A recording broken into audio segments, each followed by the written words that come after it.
They voted to evict her from a gated community. What they didn't know, she owned every home in the room.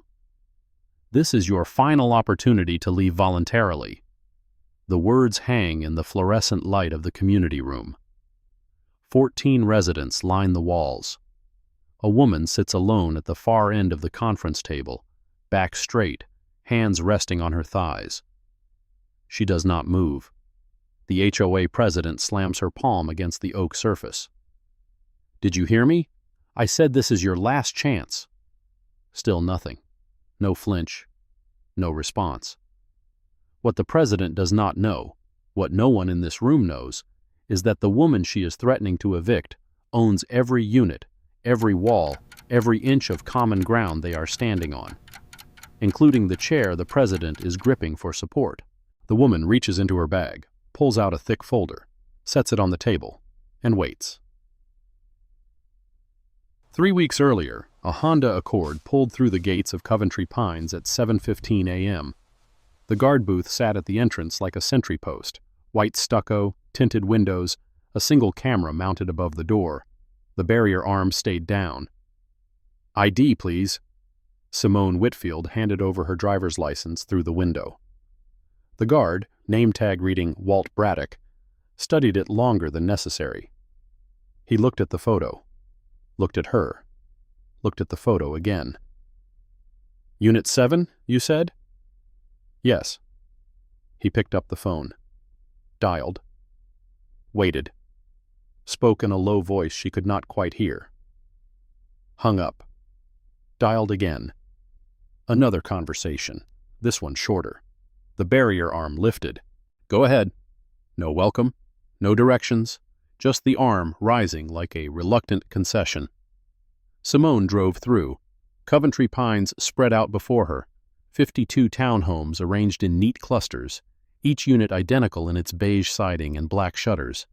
Manicured lawns, identical mailboxes, a pool and clubhouse at the center like a heart-pumping conformity through the development's veins. Unit 7 sat at the end of a cul-de-sac. Corner lot. 2 parking spaces. A small patio facing a strip of decorative trees. She parked, got out, unloaded 2 suitcases and 1 cardboard box from the trunk. That was everything she brought. Inside, the unit smelled of fresh paint and industrial cleaner. White walls, beige carpet, a kitchen with granite countertops that had never been used. The previous tenant had left nothing behind. No forgotten mail, no scuff marks, no evidence of human habitation. Simone opened the first suitcase, began unpacking. She worked methodically. Shirts hung in the closet with 2-inch spacing between each hanger. Toiletries arranged on the bathroom shelf with labels facing outward. A small notebook placed on the kitchen counter, pen beside it at a precise angle. She wrote the date, the time of arrival, the duration of the gate stop, the guard's name. Then she closed the notebook and continued unpacking. If you're curious how this satisfying story unfolds, make sure you're subscribed and have notifications turned on, because you won't want to miss what satisfying happens next. Day 3. Simone walked to the mailbox cluster near the entrance of the cul-de-sac. 12 metal boxes mounted on a stone pillar, each labeled with a unit number. She inserted her key into number 7. "Oh." The voice came from behind her. A woman in yoga pants and a designer tank top, blonde hair pulled back in a ponytail that probably cost more than Simone's monthly car payment. "You must be the new cleaning service." Simone turned. The woman was smiling, the kind of smile that did not reach the eyes. "Which unit are you assigned to?" "I'm Janine, Unit 9. If you're available on Thursdays, I might need someone for light dusting." "I live here." The smile flickered. Did not fall, but flickered. "I'm sorry?" "Unit 7. I moved in 3 days ago." Janine's eyes traveled down Simone's body, then back up, taking inventory, finding the sum insufficient. "Oh, well, welcome to the neighborhood." She did not offer her hand, did not ask Simone's name, simply turned and walked back toward Unit 9, ponytail swinging. Simone retrieved her mail, a water bill forwarded from her previous address, 2 pieces of junk, and walked back to Unit 7. She wrote in her notebook, Day 3, 10:47 a.m., Janine Collier, Unit 9, cleaning service assumption. No correction offered. The pool sat at the center of Coventry Pines like a blue jewel in a setting of concrete and canvas umbrellas. Saturday afternoon, 83 degrees. Perfect swimming weather. Simone arrived with a towel over one arm and a paperback in her hand. She wore a modest one-piece suit and sandals. The pool area was occupied, 4 women on lounge chairs, 2 children splashing in the shallow end, a man reading a newspaper under an umbrella. She set her things on an empty chair, removed her sandals. "Excuse me?" A woman approached, mid-50s, silver hair cut in a sharp bob, linen pants and a silk blouse despite the heat. Her posture suggested she had never slouched a day in her life. "I don't believe we've met. I'm Pamela Wren, president of the Homeowners Association." She did not extend her hand either. "Simone Whitfield, Unit 7. "Yes, I'm aware. May I see your pool pass?" Simone reached into her bag, produced the laminated card she had received from property management. Pamela took it, examined both sides, held it up to the light as if checking for counterfeits. "We've had issues with non-residents, you understand." "I understand." Pamela returned the card. Her eyes lingered on Simone's face, searching for something, perhaps defiance, perhaps gratitude. Finding neither. "Well, enjoy your swim." She walked away, rejoining the other women on the lounge chairs. One of them leaned in, whispered something. Pamela nodded. They all looked at Simone. She opened her book and began to read. In her mind, she recorded the interaction. Date, time, names if known, exact words spoken, the look that passed between the women afterward. She would write it down later. For now, she read. Monday morning, Week 2.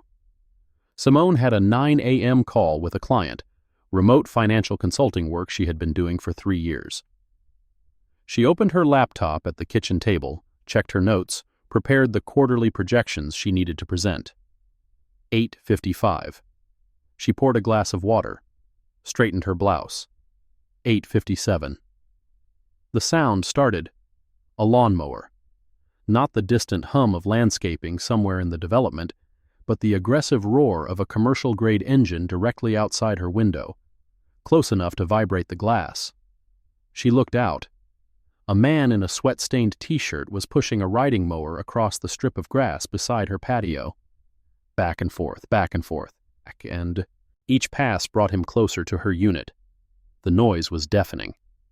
She checked her calendar. Landscaping for this section was scheduled for Thursdays. Today was Monday. The mower made another pass. The man looked up, saw her watching through the window. He did not wave, did not acknowledge her, just kept mowing. She put on noise-canceling headphones, joined the call, apologized for the background interference, pushed through the presentation while the mower circled her unit like a predator. Afterward, she went outside. The man had moved to the next section, Unit 12's lawn, which apparently did need Monday service. He was built like a refrigerator, thick arms and a neck that seemed to merge directly into his shoulders. "Excuse me." He killed the engine, looked at her. "Landscaping is scheduled for Thursdays in my section." "Schedule changed. I wasn't notified." He shrugged, started the engine again, resumed mowing. She returned to her unit, checked the HOA website. The schedule had not changed. Section C, her section, was listed for Thursday service. She wrote it down. That same afternoon, Simone returned from the grocery store to find her parking space blocked. A pickup truck, oversized, mud-splattered, bearing a landscaping company logo, sat diagonally across both spaces assigned to Unit 7. The man from the morning was leaning against the tailgate, arms crossed. "Help you with something?" Simone stopped her car, rolled down the window. "You're in my space. Don't see your name on it. She pointed to the painted number on the curb. 7, clearly visible. That's my unit. Those are my spaces. He did not move, did not uncross his arms. Funny, I don't remember seeing you at any HOA meetings. I'm asking you to move your truck. And I'm asking you to prove you belong here. Simone put her car in park. Got out. Took 3 photos. The truck's position, the license plate, the painted unit number. The man watched her do it. You recording me? Documenting my parking spaces being blocked. By who? You got a complaint, take it to the board. He climbed into the truck, started the engine. Revved it once, twice, loud enough to echo off the surrounding units, then backed out slowly, taking his time, eyes on her the entire way. He stopped alongside her window. Name's Chet, Unit 12. You need anything landscaped? Let me know. He drove off. Simone parked in her space, sat in the car for a moment, then added to her notes. Chet Holloway, Unit 12. Landscaper. License plate number. Blocked parking, 2:34 p.m.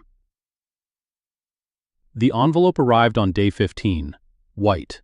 Official. The Coventry Pines HOA logo embossed in the corner. Simone opened it at the kitchen table. Notice of violation. Unit 7, Coventry Pines. Violation. Failure to register vehicle within 7 days per Coventry Pines bylaws, Section 3.4. Fine, $150. Payment due within 10 business days. Sinone Whitfield, occupant. She read it twice. Then she retrieved the HOA bylaws from the property management packet, a 47-page document she had reviewed on her first night. Section 3.4, Vehicle Registration. All residents must register personal vehicles with the management office within 14 calendar days of occupancy. Not 7, 14. She was on day 15, 1 day past the deadline. But the notice cited 7 days, a deadline that did not exist. She opened her laptop, drafted an email. 2. HOA Board, Coventry Pines. CC, Ashford Property Management. Subject, Violation Notice, Unit 7. Dear Board Members, I am in receipt of the violation notice dated, regarding vehicle registration. Per Section 3.4 of the Coventry Pines bylaws, the registration period is 14 calendar days, not 7, as stated in the notice. I am currently on day 15 and have attached my completed vehicle registration form, submitted today. I request that this violation be rescinded as it was issued based on an incorrect interpretation of the bylaws. Regards, Simone Whitfield, Unit 7. She attached the registration form. Hit send. Then she saved a copy of the email, the violation notice, and the relevant bylaw section in a folder on her desktop labeled Documentation. 2 days later. A knock at the door. Sharp. Impatient. Simone looked through the peephole. Pamela Wren stood on the doorstep, arms crossed, lips pressed into a thin line. She opened the door. I received your email. Good afternoon, Ms. Wren. I've been president of this HOA for 6 years. I know the bylaws. Then you know Section 3.4 states 14 days. Pamela's jaw tightened. The board has discretion in matters of community compliance. The board has discretion in enforcement, not in changing written deadlines. Simone reached for her iPad, sitting on the entry table, pulled up the bylaws, turned the screen toward Pamela. Section 3.4, 14 calendar days. Would you like me to read it aloud? Pamela did not look at the screen. Her eyes stayed fixed on Simone's face, reading something there that the bylaws could not capture. We'll see about this at the next board meeting. She turned and walked away. Simone closed the door, added to her notes, 3:17 p.m. Pamela Wren at door. Confrontation, violation notice. I know the bylaws. Did not acknowledge error. The response came by email 3 days later. Not from Pamela, from the HOA attorney. From A. Vance at vancelegalgroup.com to S. Whitfield, withdrew. Prescribe. CC PWREN at coventrypines-hoa.org.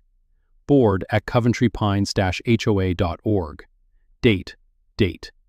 Subject. Violation appeal. Unit 7. Dear occupant, your appeal regarding the vehicle registration violation has been reviewed by the board and is hereby denied. Section 9.1 of the Coventry Pines bylaws grants the board discretionary authority to interpret and apply community standards as necessary for the welfare of residents. The 7-day guideline referenced in your notice reflects the board's reasonable interpretation of timely compliance. The fine of $150 stands. Payment is due within 10 business days of this communication. Failure to remit payment may result in additional assessments and/or legal action. Sincerely, Aldrich Vance, Esquirlo Vance Legal Group Counsel to Coventry Pines, HOA. Simone read the email twice. Section 9.1 existed. It did grant the board discretionary authority over interpretation. But interpretation of ambiguous language, not the power to override explicit numerical deadlines. 14 was not ambiguous. 14 was a number. She did not respond to the email. Instead, she opened the Georgia Secretary of State website, navigated to the corporation search, typed Coventry Pines. 3 results. Coventry Pines HOA Inc., Coventry Pines Landscaping LLC, and Coventry Pines LLC, the entity that owned the development itself. She clicked on each one, downloaded the articles of incorporation, the annual reports, the registered agent information. Then she saved everything to her documentation folder and closed the laptop. She still did not respond to the email. Day 18. Another envelope, same HOA logo, same white paper. Notice, proof of residency requirement. To Simone Whitfield, Unit 7. Pursuant to board resolution dated date, all residents are required to provide proof of lease agreement or ownership documentation within 5 business days. You are hereby required to submit one of the following to the management office no later than date: executed lease agreement, or deed of ownership, or letter from property owner authorizing occupancy. Failure to comply may result in referral to local authorities for investigation of trespassing under OCGA Section 16-7-21. This is an official communication of the Coventry Pines HOA Board. Simone set the letter down. They had misspelled her name again, the same error on the second official document, as if they could not be bothered to verify the basic details of the person they were threatening. She looked at the deadline, 5 business days. She did not have a lease. She was not a tenant. She did not have a deed in her name. The property was held in trust. She could produce a letter from the property owner authorizing occupancy, but the letter would come from her, authorizing herself. The irony was almost enough to make her smile. Almost. She folded the letter carefully, placed it in her documentation folder, did not respond, did not submit anything. 5 business days came and went. This story is just getting started, and trust me, you don't want to miss what happens next. Hit that subscribe button and turn on notifications so you're here when part 2 drops. Tag. Saturday, week 3, the Coventry Pines Community Barbecue. The event was held in the common area between the pool and the clubhouse, a strip of manicured grass large enough for folding tables, a portable grill, and approximately 40 residents who had nothing better to do on a summer afternoon. Simone arrived at 2 p.m. carrying a bowl of pasta salad. She had seen the flyer in the mailroom. "All residents welcome," it proclaimed in cheerful blue letters. "Bring a dish to share." She brought a dish. The grill was manned by a heavyset man in a kiss the cook apron, someone she did not recognize from her previous encounters. The tables were arranged in a U-shape, covered with checkered cloths and weighed down with casseroles, chips, and suspicious-looking Jell-O molds. She approached the food table, set her salad down next to a bowl of coleslaw. No one greeted her. The conversations around her continued without interruption. A cluster of women near the grill, Pamela, Janine, two others, glanced in her direction, then returned to their discussion. Simone picked up a paper plate, served herself a small portion of potato salad and a hamburger patty without the bun, sat down at an empty table near the edge of the gathering. She ate alone. 15 minutes passed. 20. People circulated around her like water around a stone, their paths curving to avoid her table without ever appearing deliberate. Then a voice, just loud enough to carry. Some people just don't understand community standards. Janine Collier was speaking to the woman beside her, not looking at Simone, but pitched to be heard. I mean, if you're going to live here, you should at least try to fit in. Simone finished her hamburger, placed her plate in the trash, retrieved her empty pasta salad bowl, no one had touched it, and walked back to Unit 7. She did not run, did not hurry, did not give them the satisfaction of seeing her retreat, but she left. That evening, an email arrived from J. Collier to HOA distribution list, CC S. Whitfield, at date. Subject: Concerns about Unit 7. Dear neighbors, many of us have expressed discomfort about the new occupant in Unit 7. While I believe in giving everyone a fair chance, I also believe in protecting our community. I am circulating a petition requesting that the board conduct a thorough background check on this individual before allowing continued residency. We have a right to know who is living among us.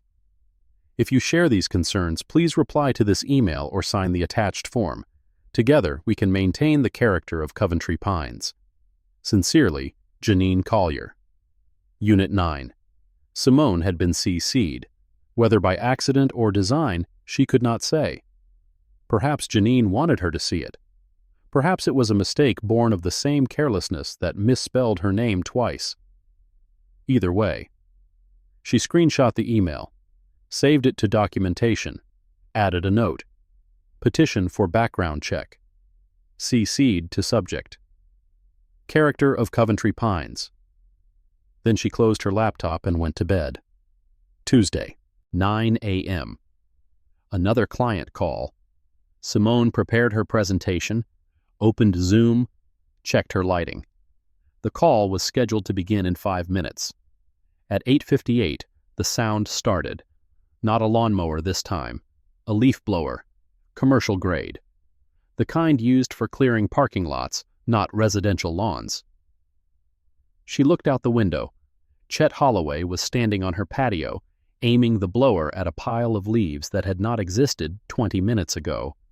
The noise was a physical assault, a wall of sound that vibrated through the walls. She checked the landscaping schedule.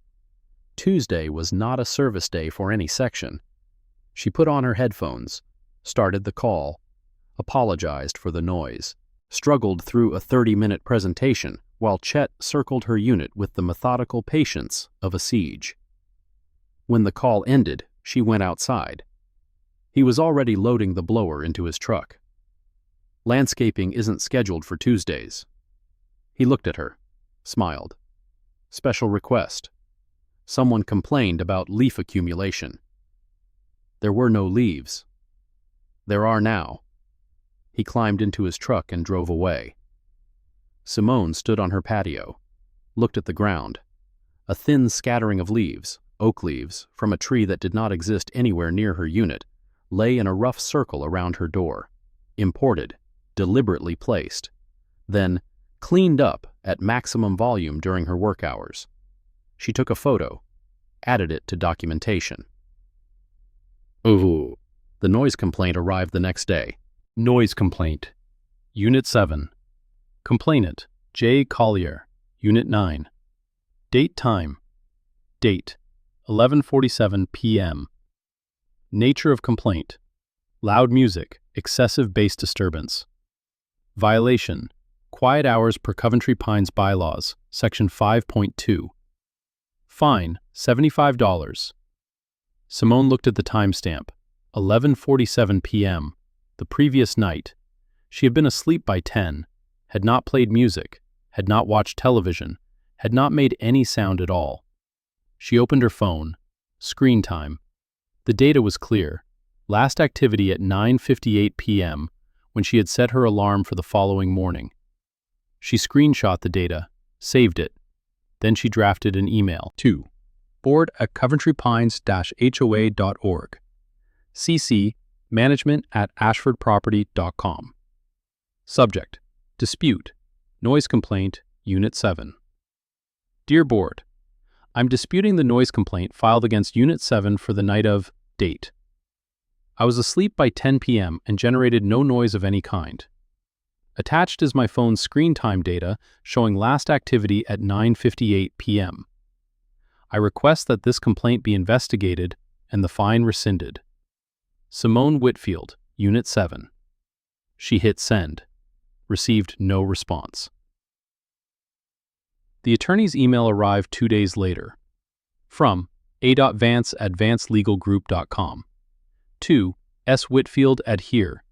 CC board@coventrypines-hoa.org. Date. Subject: Final warning.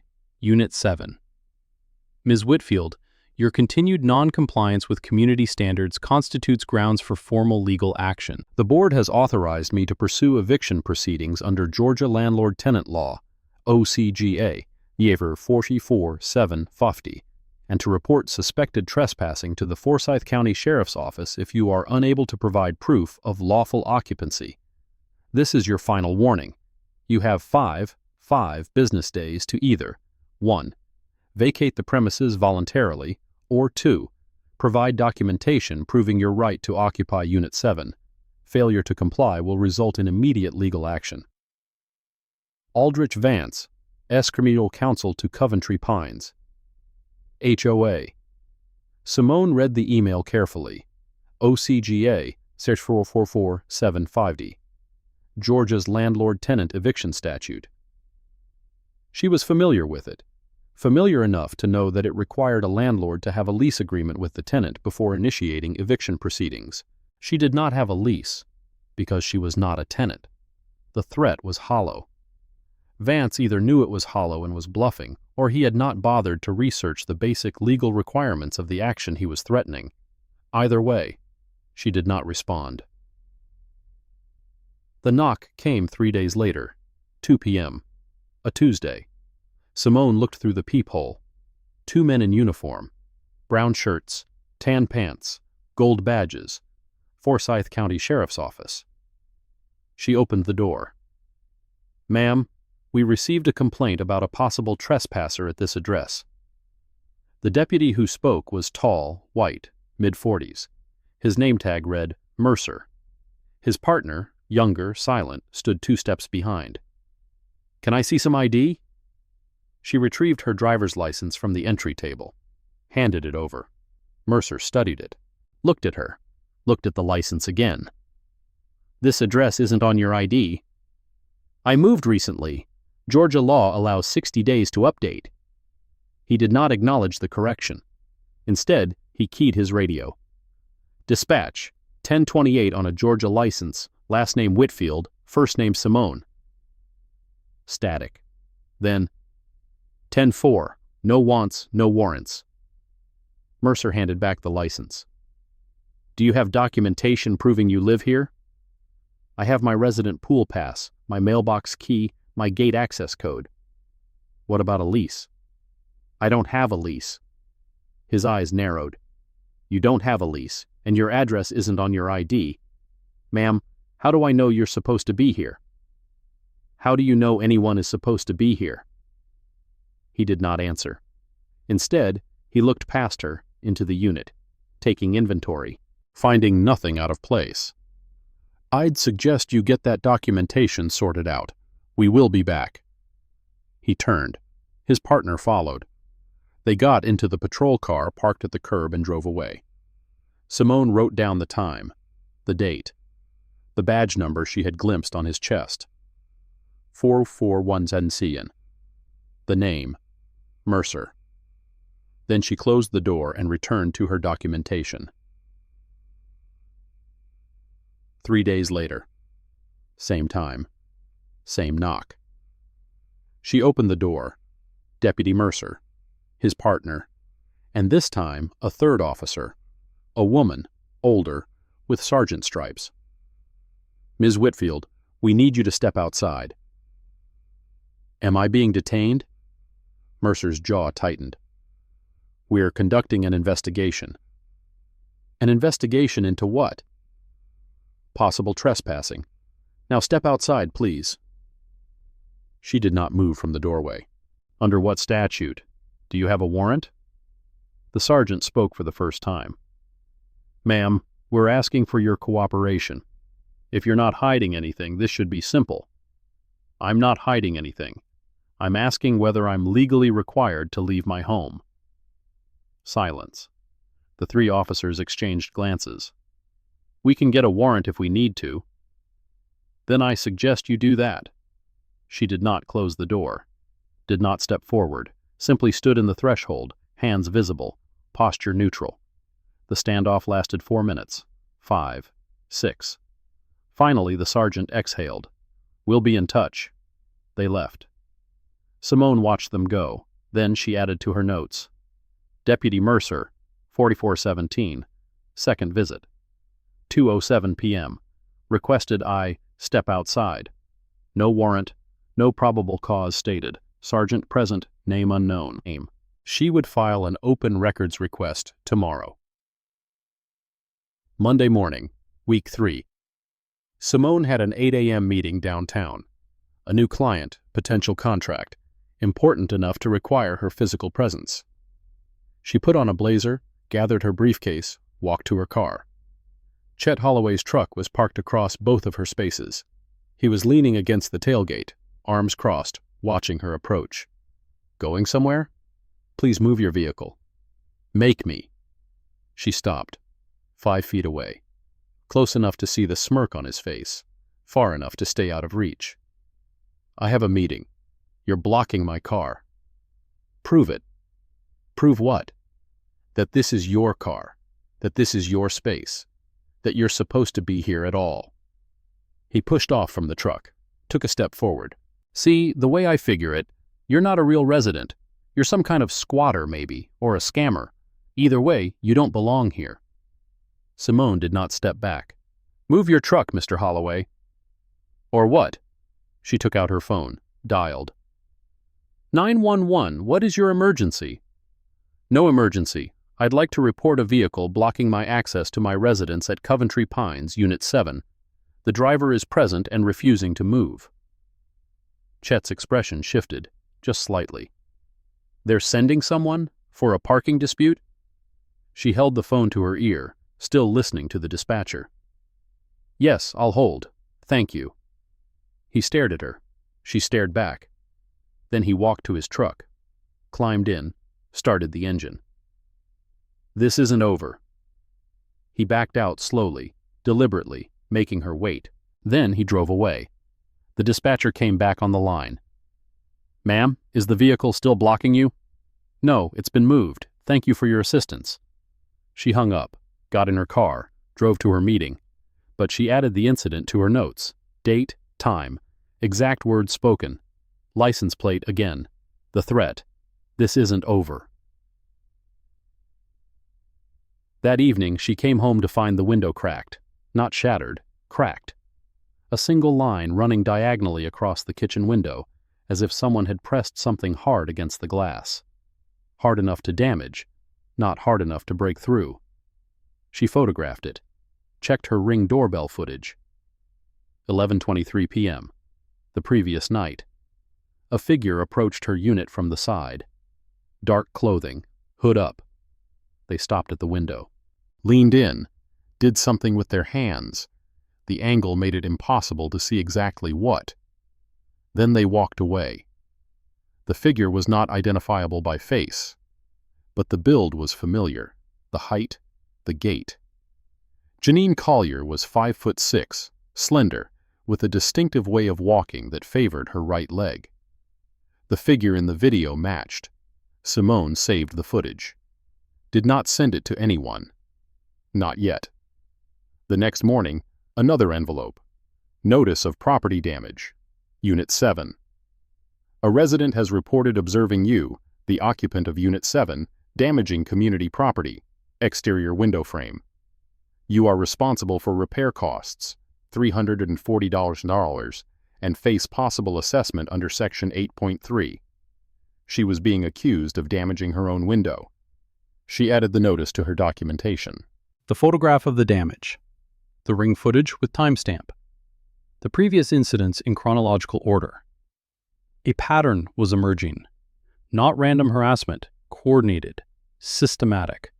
They wanted her gone, and they were building a paper trail to justify it.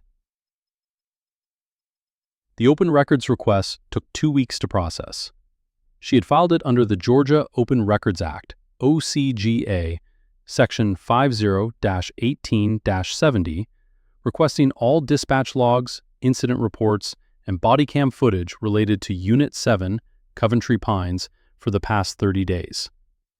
The response came in a manila envelope. Inside, a USB drive and a cover letter.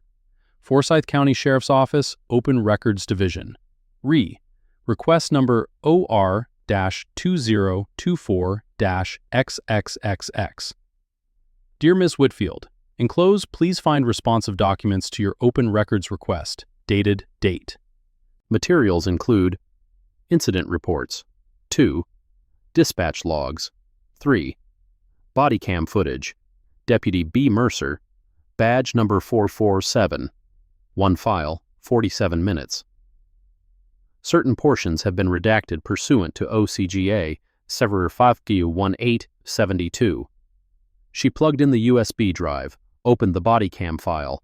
The footage was grainy but clear enough. Timestamp 2:32 p.m., the day of the first visit. Mercer's voice. Dispatch 1097 at Coventry Pines, Unit 7. Trespassing complaint. He walked up the path to her door, knocked. She appeared on camera, her own face, seen from his perspective. The conversation played out as she remembered it. ID check. Address question. Radio call. But then, Mercer turned to his partner. The audio picked up what the distance had not. Doesn't look like she belongs here, does she? His partner laughed. The sound was low, conspiratorial. Mercer faced the camera again, faced her door, faced her, and delivered his parting line. I'd suggest you get that documentation sorted out. We will be back. Simone played the clip again. Doesn't look like she belongs here. She saved the file, made 2 backup copies, noted the timestamp, the badge number, the case number printed on the incident report. Then she opened a new document and began drafting. The property manager's name was Theo Ashford. She had seen his name on emails, on official correspondence, on the management company letterhead. But she had never spoken to him directly until he appeared at her unit 2 days after the footage arrived. He was younger than she expected, early 30s maybe, well-dressed in the understated way of people who managed other people's money. He stood on her doorstep with an envelope in his hand. Ms. Whitfield, I hope I'm not disturbing you. Mr. Ashford, may I have a moment? She stepped aside. He entered, did not sit, simply handed her the envelope. I'm bound by certain agreements and cannot discuss specific matters. However, I thought you might find these documents informative. She opened the envelope. Inside, printed copies of HOA board meeting minutes from the past 6 months. These are publicly available under Georgia law. I've simply compiled them for convenience. She looked at him. He did not meet her eyes. Why? I have my reasons. He turned to leave. At the door, he paused. Ms. Whitfield, I would encourage you to review the minutes from the meeting held 2 weeks before your arrival. Item 7, specifically. Then he was gone. She sat at the kitchen table, opened the minutes. Coventry Pines HOA board meeting. Date, 2 weeks before Simone's move-in. Attendees, P. Wren, President, A. Vance, Legal Counsel, J. Collier, C. Holloway, and 4 others. Item 7, Discussion of resident concerns, Unit 7. P. Wren. We need to be proactive about this. I've received information that a new occupant is moving into Unit 7. Based on what I've been told, this type of person changes the character of our community. A. Vance. Legally, we can request proof of residency documentation. If she can't produce a lease or deed, we have grounds to involve authorities. J. What about a background check? Do we have the right? Not formally, but we can make it uncomfortable enough that she leaves voluntarily. I can handle that. Let's not put anything specific in the minutes. Just note that the board discussed community standards. Motion passed unanimously to issue documentation request to incoming Unit 7 occupant. Simone read it 3 times. This type of person. Make it uncomfortable enough that she leaves voluntarily. I can handle that. They had planned this, before she arrived, before they knew anything about her except... what? What information had Pamela received? From whom? She highlighted the phrases, saved the document, added it to her folder. Then she opened her laptop and began drafting a complaint to the U.S. Department of Housing and Urban Development. She saw Theo Ashford one more time before the emergency meeting. He was in the parking lot, getting into his car, when she returned from a grocery run. He nodded. She stopped. "Ms. Whitfield, I hope the documents were useful." "They were. Thank you." He hesitated, glanced around as if checking for observers. "I want you to know, I've worked in property management for 10 years. I've seen a lot of boards, a lot of situations." He paused. "I've never seen anything quite like this." "Like what?" "The coordination, the paper trail, the involvement of counsel from the first day." He shook his head. "It's almost as if they knew you were coming and prepared for it." She did not respond, but she filed the observation away. "If there's anything else I can provide, within my capacity, please let me know." "I will." He got into his car, drove away. Janine Collier was watching from her unit's window. Simone saw the curtain twitch, saw the pale face behind the glass. She walked to Unit 7, did not look back. The night before the emergency meeting, Simone sat at her kitchen table with every document she had collected spread before her. Violation notices, noise complaints, property damage accusations, attorney emails, deputy visits, meeting minutes, bodycam transcripts, a map of harassment drawn in official letterhead and legal threats. She opened her bag, removed a folder she had not touched since moving in. Inside, a deed of trust, articles of incorporation, a letter from an estate attorney dated 3 years prior. She read the deed aloud, softly to herself. Whitfield Family Trust Grantor, Coventry Pines LLC Grantee. All units, common areas, and infrastructure of Coventry Pines planned development, comprising 52 residential units on 12.4 acres. Trustee, Simone Elaine Whitfield. She had inherited the property from her grandmother.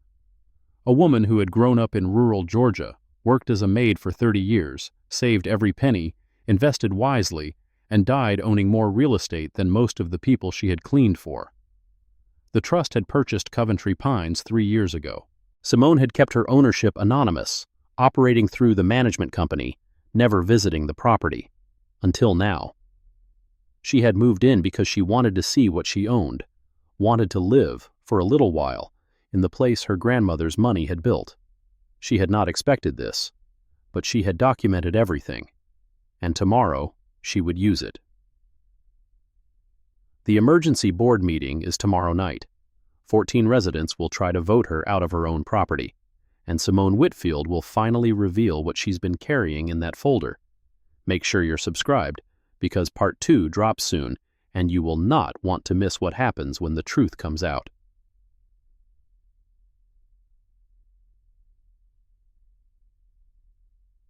The email arrived at 6 p.m. From pwren@coventrypines-hoa.org. 2. All residents distribution list. Subject: Emergency board meeting. Unit 7 matter. Dear residents, an emergency board meeting has been scheduled for tomorrow evening, 7 p.m. in the community room. Agenda: immediate removal of unauthorized occupant, Unit 7. All residents are encouraged to attend. This is a matter of community safety and integrity. Pamela Wren, President, Coventry Pines HOA. Simone read the email, then she clicked reply. I will attend. She hit send. 6:55 p.m. the following evening. The community room was full. 34 residents, more than half the development, lined the walls and filled the folding chairs arranged in rows. The fluorescent lights hummed overhead. Pamela Wren stood at the head of the conference table. Aldrich Vance sat to her right, laptop open, legal pad ready. Chet Holloway and Janine Collier occupied the front row, arms crossed, faces set. The chair at the far end of the table was empty. At 7 p.m. exactly, the door opened. Simone Whitfield walked in. She wore a simple navy dress, flat shoes. Her hair was pulled back. In her hands, she carried a leather bag. She walked past the rows of staring faces, past Chet and Janine, past the whispers that followed her like a wake. She sat in the empty chair at the end of the table, placed the bag on her lap, and waited. Pamela cleared her throat. Let's begin. We're here to address the ongoing situation with Unit 7. She nodded to Vance. He stood. For the record, I'm Aldrich Vance, legal counsel to the Coventry Pines HOA. The board has asked me to summarize the violations attributed to the occupant of Unit 7. He consulted his laptop. Failure to register vehicle within required time frame, multiple noise disturbances, property damage to community infrastructure, failure to provide proof of residency despite repeated requests, and most critically, he looked directly at Simone, suspected trespassing on private property. A murmur rippled through the room. The board has prepared a motion for immediate removal. Before we vote, the occupant has been given an opportunity to respond. He sat down. Pamela turned to Simone. Ms. Whitfield, do you have anything to say before we proceed? Simone did not stand, did not raise her voice. I have some documents I'd like to enter into the record. Pamela's smile was thin. This isn't a court, Ms. Whitfield. We don't... Document 1. Simone opened her bag, removed a folder, extracted the first page, and began to read. Document 1. Simone's voice was level, unhurried.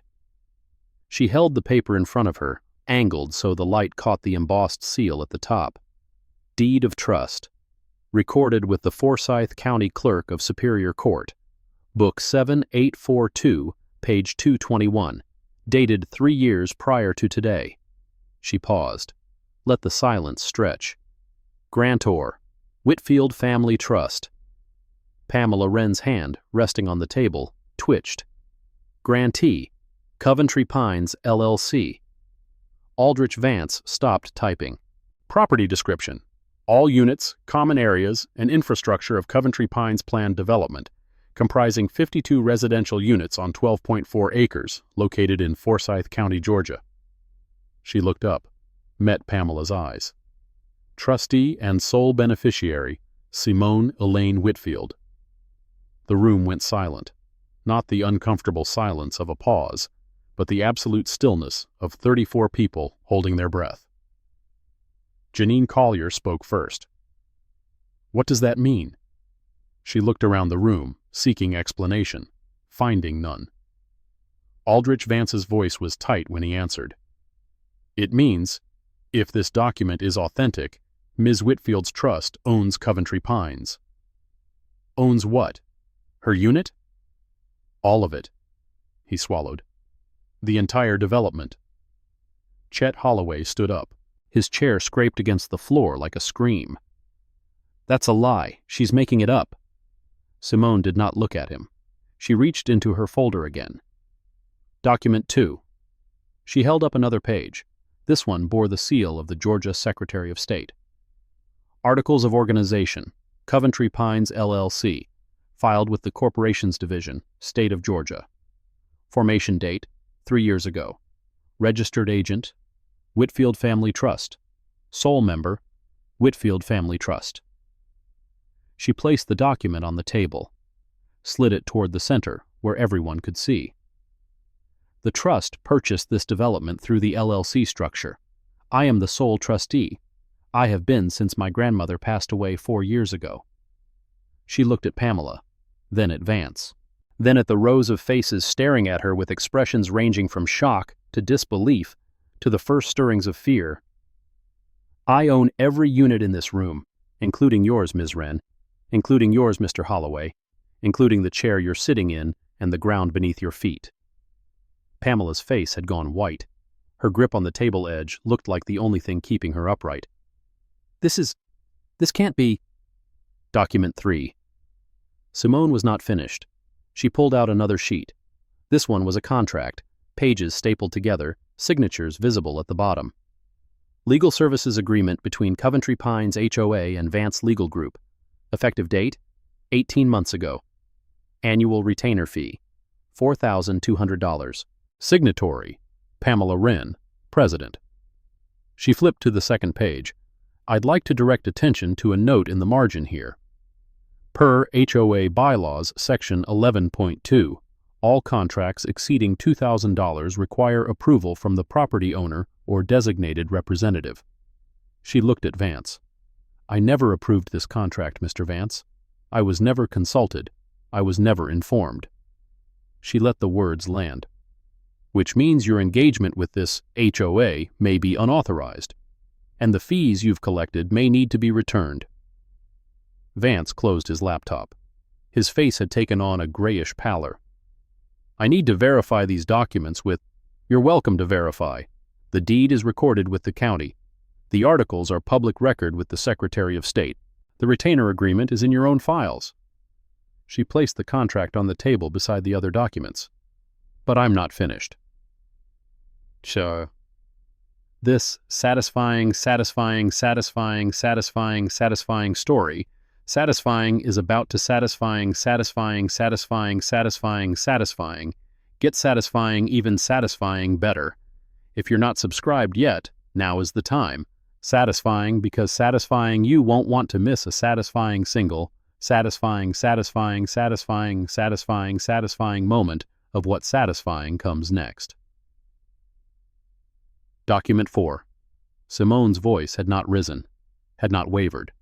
She spoke with the measured precision of someone reading a grocery list, not dismantling an empire. Bodycam footage transcript. Deputy Boyd Mercer, badge number 4417, Forsyth County Sheriff's Office, case number FC 2024-00821, timestamp 2:32 p.m. She read aloud. Deputy Mercer, approaching Unit 7. Dispatch 1097 at Coventry Pines, Unit 7, trespassing complaint. Subject, that would be me, opens door. Deputy Mercer requests identification. Identification provided. Radio check confirms no wants, no warrants. She paused, looked up. Then, Deputy Mercer turns to his partner.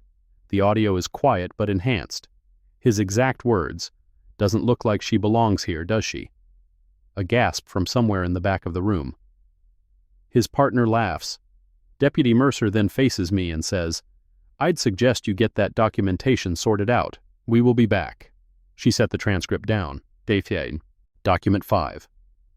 This time she held up the HOA meeting minutes, the ones Theo Ashford had provided. Minutes from the board meeting held 2 weeks before my arrival. Item 7. Discussion of resident concerns, Unit 7. She found the highlighted section. Quote, Pamela Wren speaking. We need to be proactive about this. I've received information that a new occupant is moving into Unit 7. Based on what I've been told, this type of person changes the character of our community. Pamela made a sound, half protest, half moan. Quote, Aldrich Vance speaking. Legally, we can request proof of residency documentation. If she can't produce a lease or deed, we have grounds to involve authorities. Vance was staring at his closed laptop as if he wished it would swallow him. Quote, Janine Collier speaking. What about a background check? Do we have the right? Quote, Aldrich Vance. Not formally, but we can make it uncomfortable enough that she leaves voluntarily. Janine's face had gone from pale to green. Quote, Chet Holloway. I can handle that. Quote, Pamela Wren. Let's not put anything specific in the minutes. Simone looked up. Except you did put it in the minutes. Every word, recorded and filed as part of the official HOA record. She placed the minutes on the growing stack. This type of person. She repeated the phrase slowly. You decided what type of person I was before I arrived. Before you met me. Before you knew anything about me except... What exactly? What information did you receive, Ms. Wren? From whom? Pamela did not answer. Did not. Her mouth opened and closed, but no sound emerged. Document 6. Simone pulled out her phone, turned the screen toward the room. Ring doorbell footage. Timestamp, 11:23 p.m., 4 nights ago. The video played. Silent. She had muted it, but clear enough. A figure approaching the side of Unit 7. Dark clothing. Hood up. Stopping at the kitchen window. Leaning in. Hands moving. The next morning I received a notice from the HOA accusing me of damaging my own window. A $340 fine. She paused the video at the clearest frame. The figure's profile was visible. Not the face, but the build, the height, the distinctive gait that favored the right leg. She did not name names. She did not have to. Janine Collier stood up. Her chair fell backward with a crash. That's not... You can't prove... I haven't accused you of anything, Ms. Collier. I've simply presented evidence of someone approaching my window at 11:23 p.m. on the same night the damage occurred. She turned off the phone. Document 7. This document was thicker than the others. Multiple pages, official letterhead, dense text. Complaint filed with the U.S. Department of Housing and Urban Development. Case number pending assignment. Alleging violations of the Fair Housing Act, specifically 42 U.S.C., Section 3604, discrimination in housing based on race. The words hung in the air. The complaint details a pattern of harassment beginning on my first day of residence. False violation notices, fabricated noise complaints, property damage accusations, coordinated efforts to deny me access to common areas, involvement of law enforcement based on false trespassing reports, and documented statements from board members describing me as this type of person who changes the character of the community. She set the complaint down. HUD has 30 days to assign an investigator. The investigation typically takes 60 to 90 days.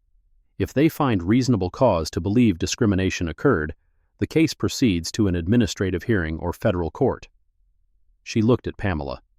The penalties for Fair Housing Act violations include actual damages, punitive damages up to $75,000 for a first offense, and injunctive relief. That means a federal judge can order changes to how this HOA operates. Pamela's hands were shaking. Document 8. Simone pulled out another letter. This one bore the seal of the State Bar of Georgia.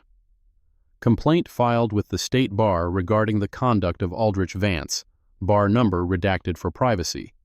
Potential violations cited include Rule 1.1, competence, for issuing legal threats based on inapplicable statutes, and Rule 8.4, misconduct, for participating in a coordinated campaign of harassment against a property owner. Vance stood up. His chair did not fall, but his legs seemed unsteady. I'm withdrawing as counsel, effective immediately. He gathered his laptop, his legal pad, his pen. Did not look at anyone. Walked to the door. Mr. Vance? Simone's voice stopped him. The State Bar complaint has already been filed. Withdrawing now doesn't change that, but it might be relevant to their assessment of your conduct going forward. He left without responding. The door closed behind him with a soft click that somehow sounded louder than a slam. Document 9. Simone held up the final item. A single page, official letterhead. Letter to the Internal Affairs Division, Forsyth County Sheriff's Office. Regarding the conduct of Deputy Boyd Mercer, badge number 4417, during 3 visits to my residence over a 2-week period. She read the key passage. The attached bodycam footage documents Deputy Mercer making a racially biased statement about a resident during an official investigation. The statement doesn't look like she belongs here, reflects discriminatory assumptions that may have influenced his handling of the complaint and his treatment of the resident. She set the letter down. Internal affairs investigations typically take 4 to 6 months. Deputy Mercer may be placed on administrative leave pending the outcome. If the investigation substantiates the complaint, disciplinary actions can range from retraining to termination. She looked around the room. 33 faces, Vance had left, staring at her with varying degrees of shock, fear, and dawning comprehension.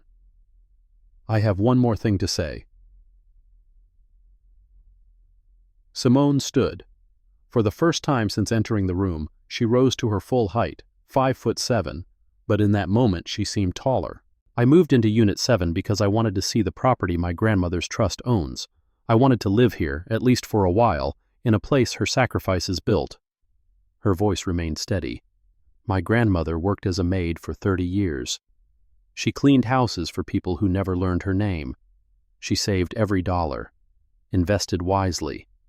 And when she died, she left me a portfolio that includes this development."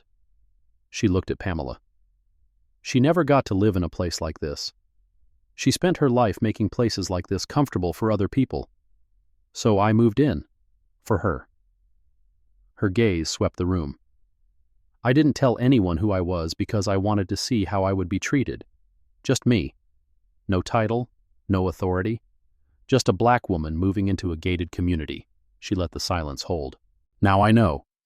She gathered her documents, placed them back in the folder back in her bag. "I'm not leaving Unit 7. This is my property, and I have every right to be here." She walked toward the door, stopped, turned back. "But some of you might want to start thinking about new arrangements." She left. The door closed behind her. For a long moment, no one moved. No one spoke. Then Chet Holloway's voice broke the silence. "This is ridiculous. She can't just—" "She owns your lease, Chet." Theo Ashford spoke from the back of the room. He had been standing there the entire time, silent, watching. "She owns everyone's lease. She owns the management contract. She owns the land the pool sits on and the gate you drive through every day." He walked toward the front of the room, toward the table covered in documents that Simone had left behind, copies. She had kept the originals. "This meeting is adjourned." Pamela found her voice. "You can't— I'm the president." "You're the president of an HOA that exists at the pleasure of the property owner. A property owner you've spent 3 weeks trying to evict from her own development." He picked up the meeting minutes, the ones with the highlighted quotes. "This type of person. Make it uncomfortable. I can handle that." He shook his head. "I've worked in property management for 10 years. I've never seen anything like this, and I'm not going to be part of it anymore." He walked out. One by one, the residents began to leave. Some quickly, heads down, avoiding eye contact. Others slowly, still processing. A few lingered, whispering to each other in small clusters that broke apart when anyone approached. Pamela remained at the head of the table, Janine beside her. Chet standing near the door, blocking no one, guarding nothing. The room emptied, and the 3 of them were left alone with the echo of what they had done.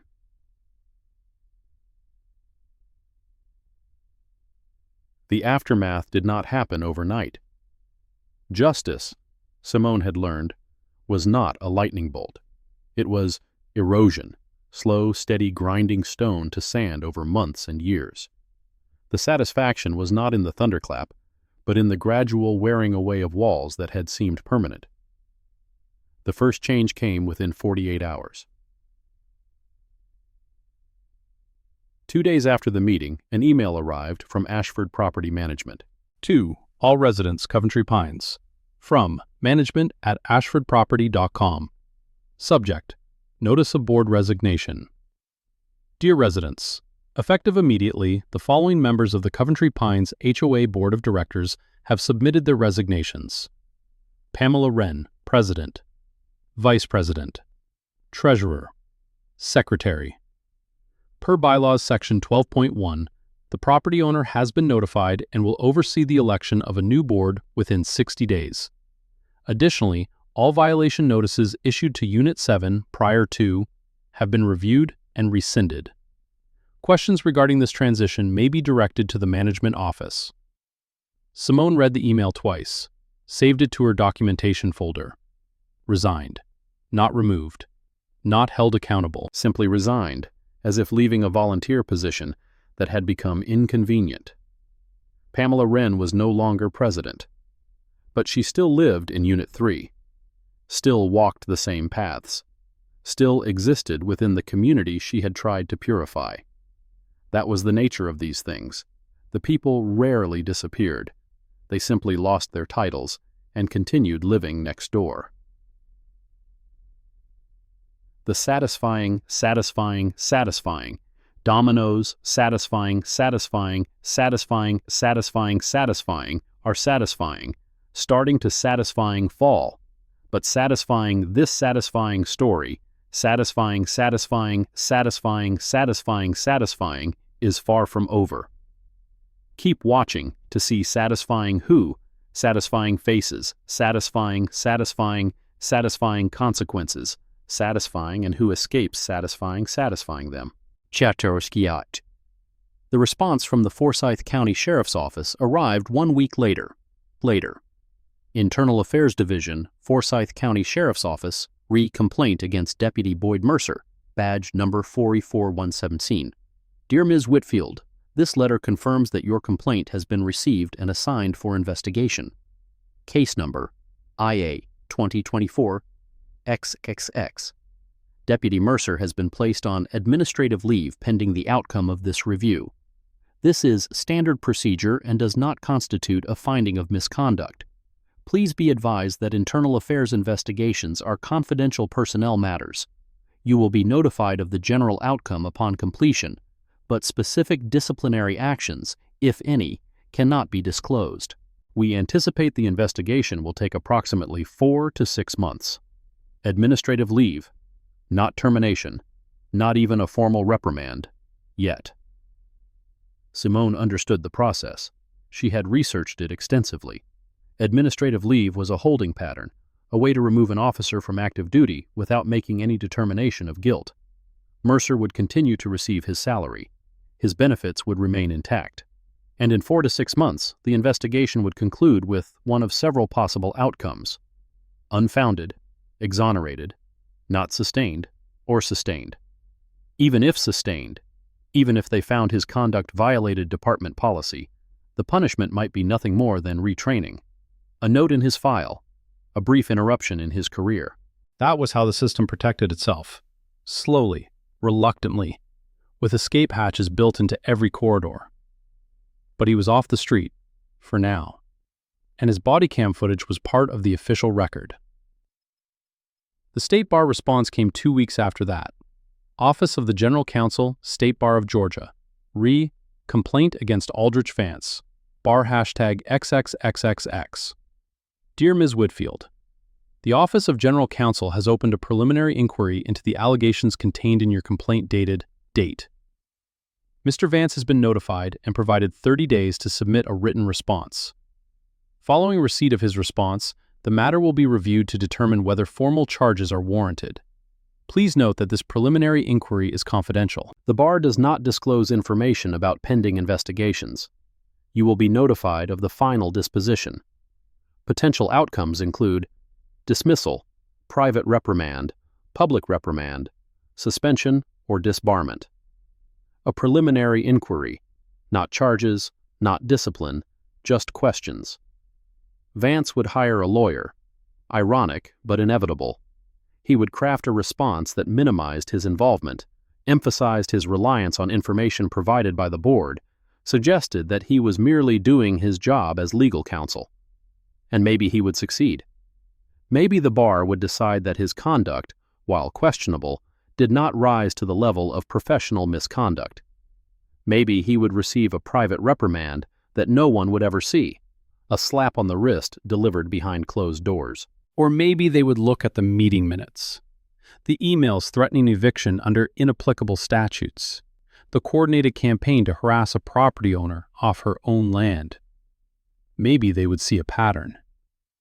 Simone saved the letter, added it to the timeline she was building, and waited. The HUD acknowledgement arrived 3 weeks after the complaint was filed. U.S. Department of Housing and Urban Development, Office of Fair Housing and Equal Opportunity. Complaint number HUD-04-24 Teppel XXX. Complainant, Simone Whitfield. Respondents, Coventry Pines HOA et al. Dear Ms. Whitfield, we acknowledge receipt of your complaint alleging violations of the Fair Housing Act, 42 U.S.C. Section 3604. Your complaint has been assigned to investigator name in our Atlanta Regional Office. You will be contacted within 30 days to schedule an intake interview. Please note, this acknowledgement does not constitute a finding that a violation has occurred. The purpose of the investigation is to determine whether there is reasonable cause to believe that discrimination took place. If reasonable cause is found, the matter may be referred for administrative hearing before an ALJ, or you may elect to have the case heard in federal district court. HUD investigations typically take 100 days, though complex cases may require additional time. 100 days, more than 3 months of investigation before any determination. And even then, even if HUD found reasonable cause, the process would continue. Administrative hearings, appeals, negotiations, settlement discussions that might result in monetary compensation, but no admission of wrongdoing. The system was designed for patience, for attrition, for wearing down complainants until they accepted whatever scraps were offered just to make it end. Simone was not going anywhere. She scheduled the intake interview, prepared her documentation, and continued living in Unit 7. 1 month after the emergency meeting, Simone was at the mailbox when she saw him. Chet Holloway's truck was parked in his usual spot near Unit 12, but Chet was not loading landscaping equipment. He was loading boxes, suitcases, the accumulated possessions of someone who was leaving. She did not approach, did not speak, simply collected her mail and walked back toward her unit. "Hey!" His voice stopped her. She turned. He was standing by the truck bed, a cardboard box in his hands. His face was different than she remembered, less aggressive, more worn. The belligerence had drained out of him, leaving something tired behind. "I'm moving out." She waited. "The management company. They said my lease wouldn't be renewed. Something about conduct violations." He laughed, but there was no humor in it. "Funny, right? After all those violations they tried to pin on you." She still did not speak. "I know you're the one who owns this place now. Everyone knows." He set the box in the truck bed. "I guess you could have had me arrested, for the parking thing, the noise, the..." He gestured vaguely. "All of it." "I could have." "Why didn't you?" She considered the question. "Because I wanted documentation, not revenge. Because having you arrested would have muddied the complaint I was building. And because..." She paused. "Because you were following orders. You were useful to them, but you weren't the one making decisions." He stared at her. "I was still an a-hole to you." "Yes, you were." He nodded slowly, looked at his truck, at the boxes, at the unit he was leaving behind.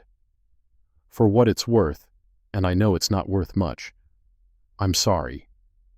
She did not say it was okay. It was not okay. An apology did not erase 3 weeks of harassment, did not undo the stress and the fear and the nights she had lain awake wondering what would come next. But she acknowledged it.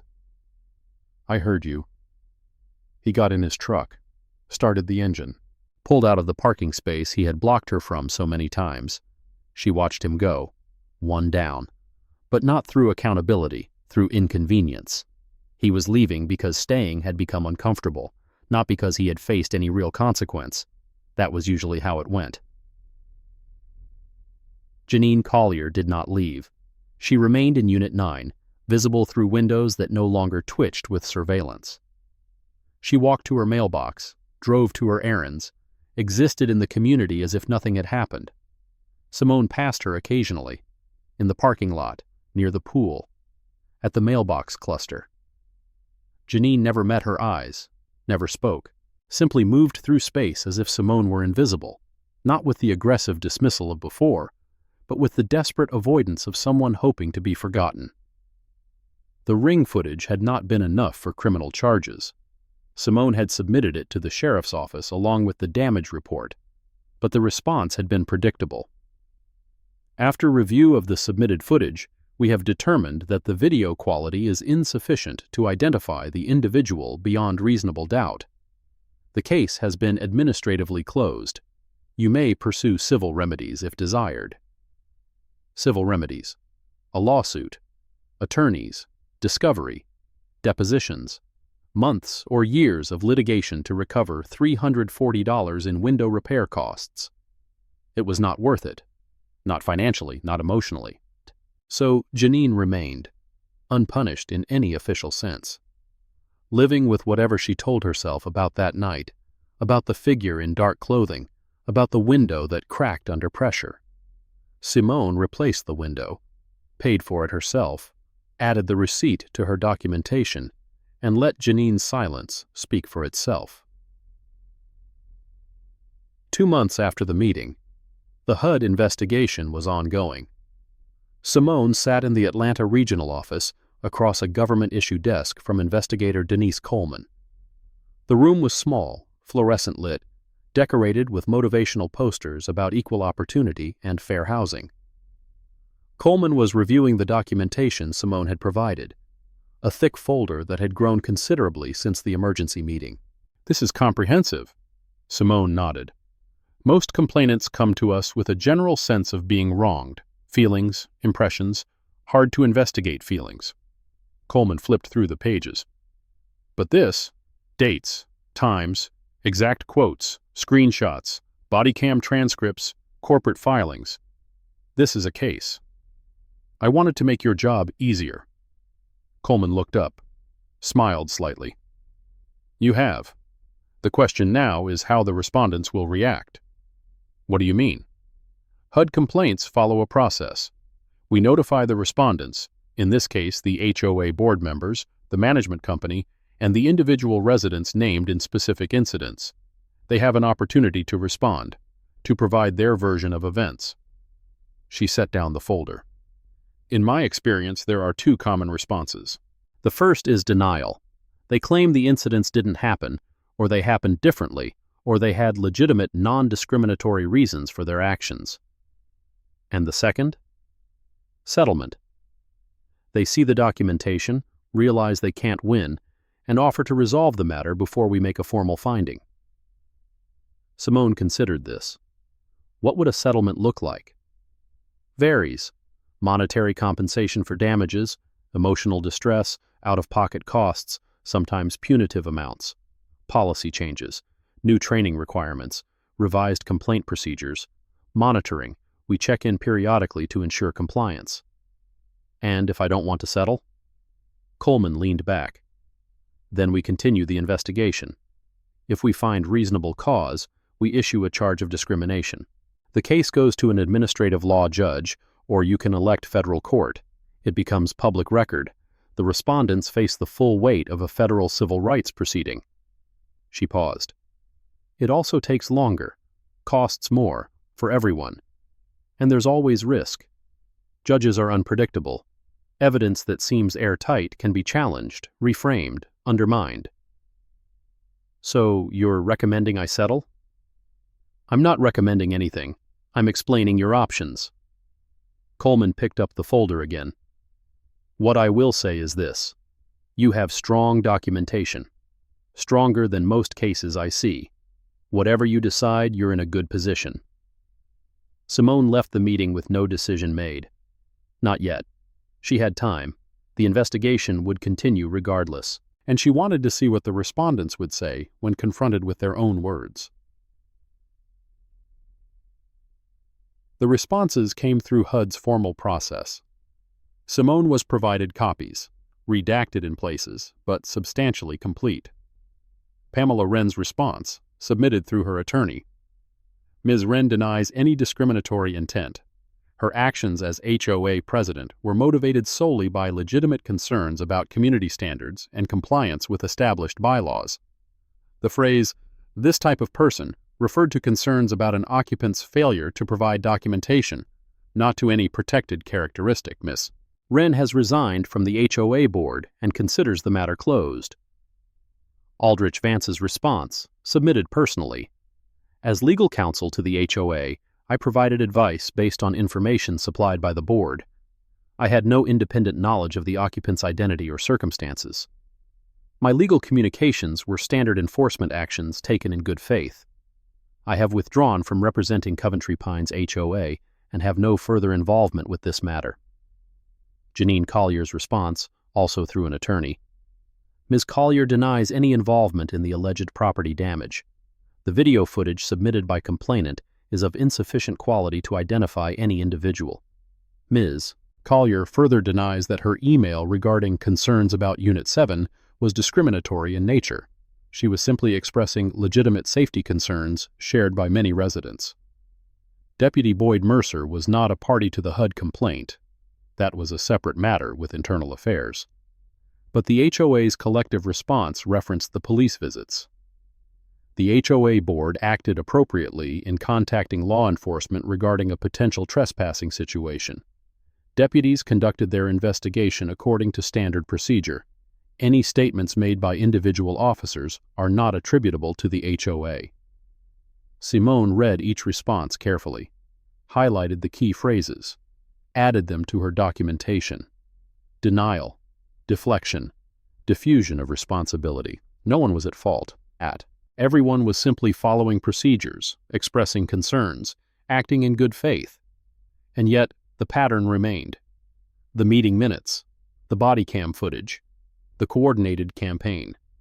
She did not respond to the responses. That was not her role. HUD would evaluate the evidence, make a determination. She waited. 3 months after the meeting, the settlement offer came through HUD, delivered via certified mail. Settlement proposal. HUD complaint. HUD 0424XX. The following settlement is offered by respondents without admission of liability. 1. Monetary compensation to complainant, $15,000. 2. Written apology from former HOA president Pamela Wren, text subject to mutual approval. 3. Fair housing training for all current and future HOA board members, 8 hours minimum. 4. Revision of HOA bylaws to include explicit non-discrimination provisions. 5. 3-year monitoring period during which HUD may review HOA compliance. In exchange, complainant agrees to 1. Release all claims arising from the matters described in the complaint. 2. Maintain confidentiality regarding the terms of this settlement. 3. Dismiss or withdraw any related complaints, including State Bar complaint against A. Vance. This offer is open for 30 days, $15,000. An apology, training, policy changes, and silence. Confidentiality. No public record of what had happened. Simone set the letter down. The money was not insignificant. It would cover the stress, the lost work time, the window repair, and leave something left over. The apology would be carefully worded, stripped of any real accountability, but it would exist.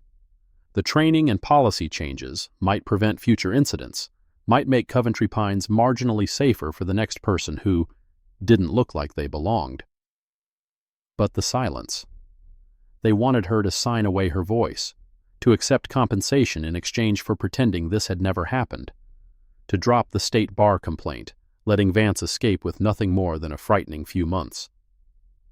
She thought about her grandmother, a woman who had cleaned houses for 30 years, who had never complained, who had swallowed indignities daily because speaking up meant losing work, losing income, losing the ability to save for a future she would not live to see. Her grandmother had been silent because she had no choice. Simone had a choice. She drafted her response. 2. HUD Office of Fair Housing.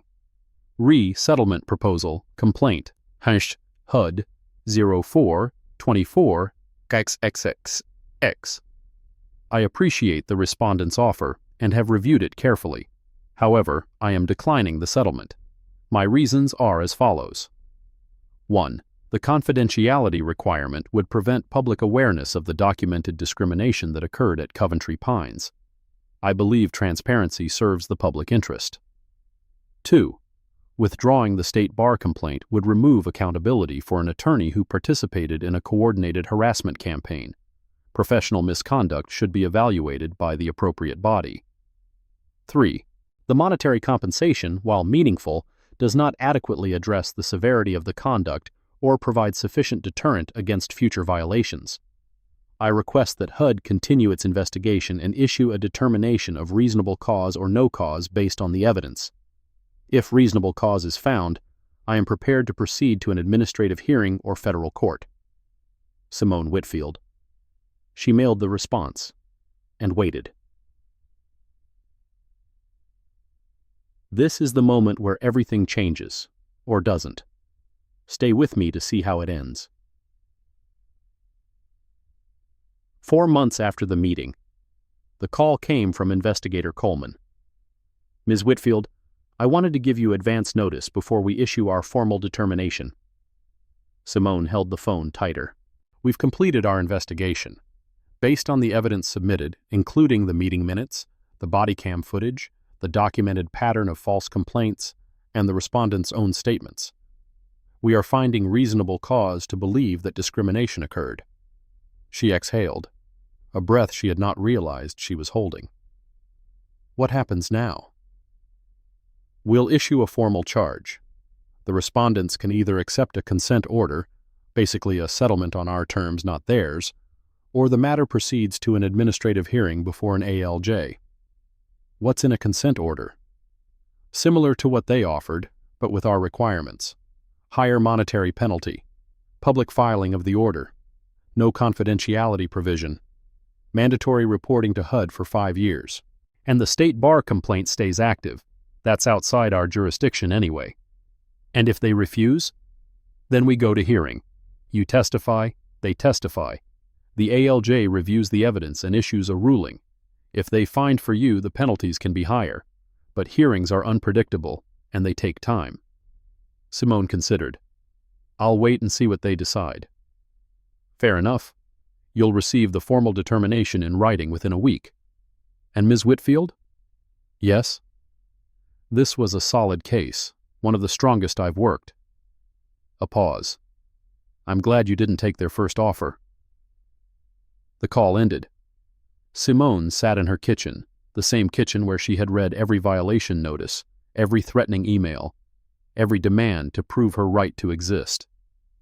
Reasonable cause, not victory, not yet, but validation. The system had looked at what happened and said, yes, this was real. Yes, this was wrong. That mattered. 5 months after the meeting, the respondents chose the consent order. Simone received notice through HUD. The former board members, faced with the prospect of a public hearing and the uncertainty of an ALJ ruling, had agreed to terms. Monetary penalty, $35,000, payable to complainant.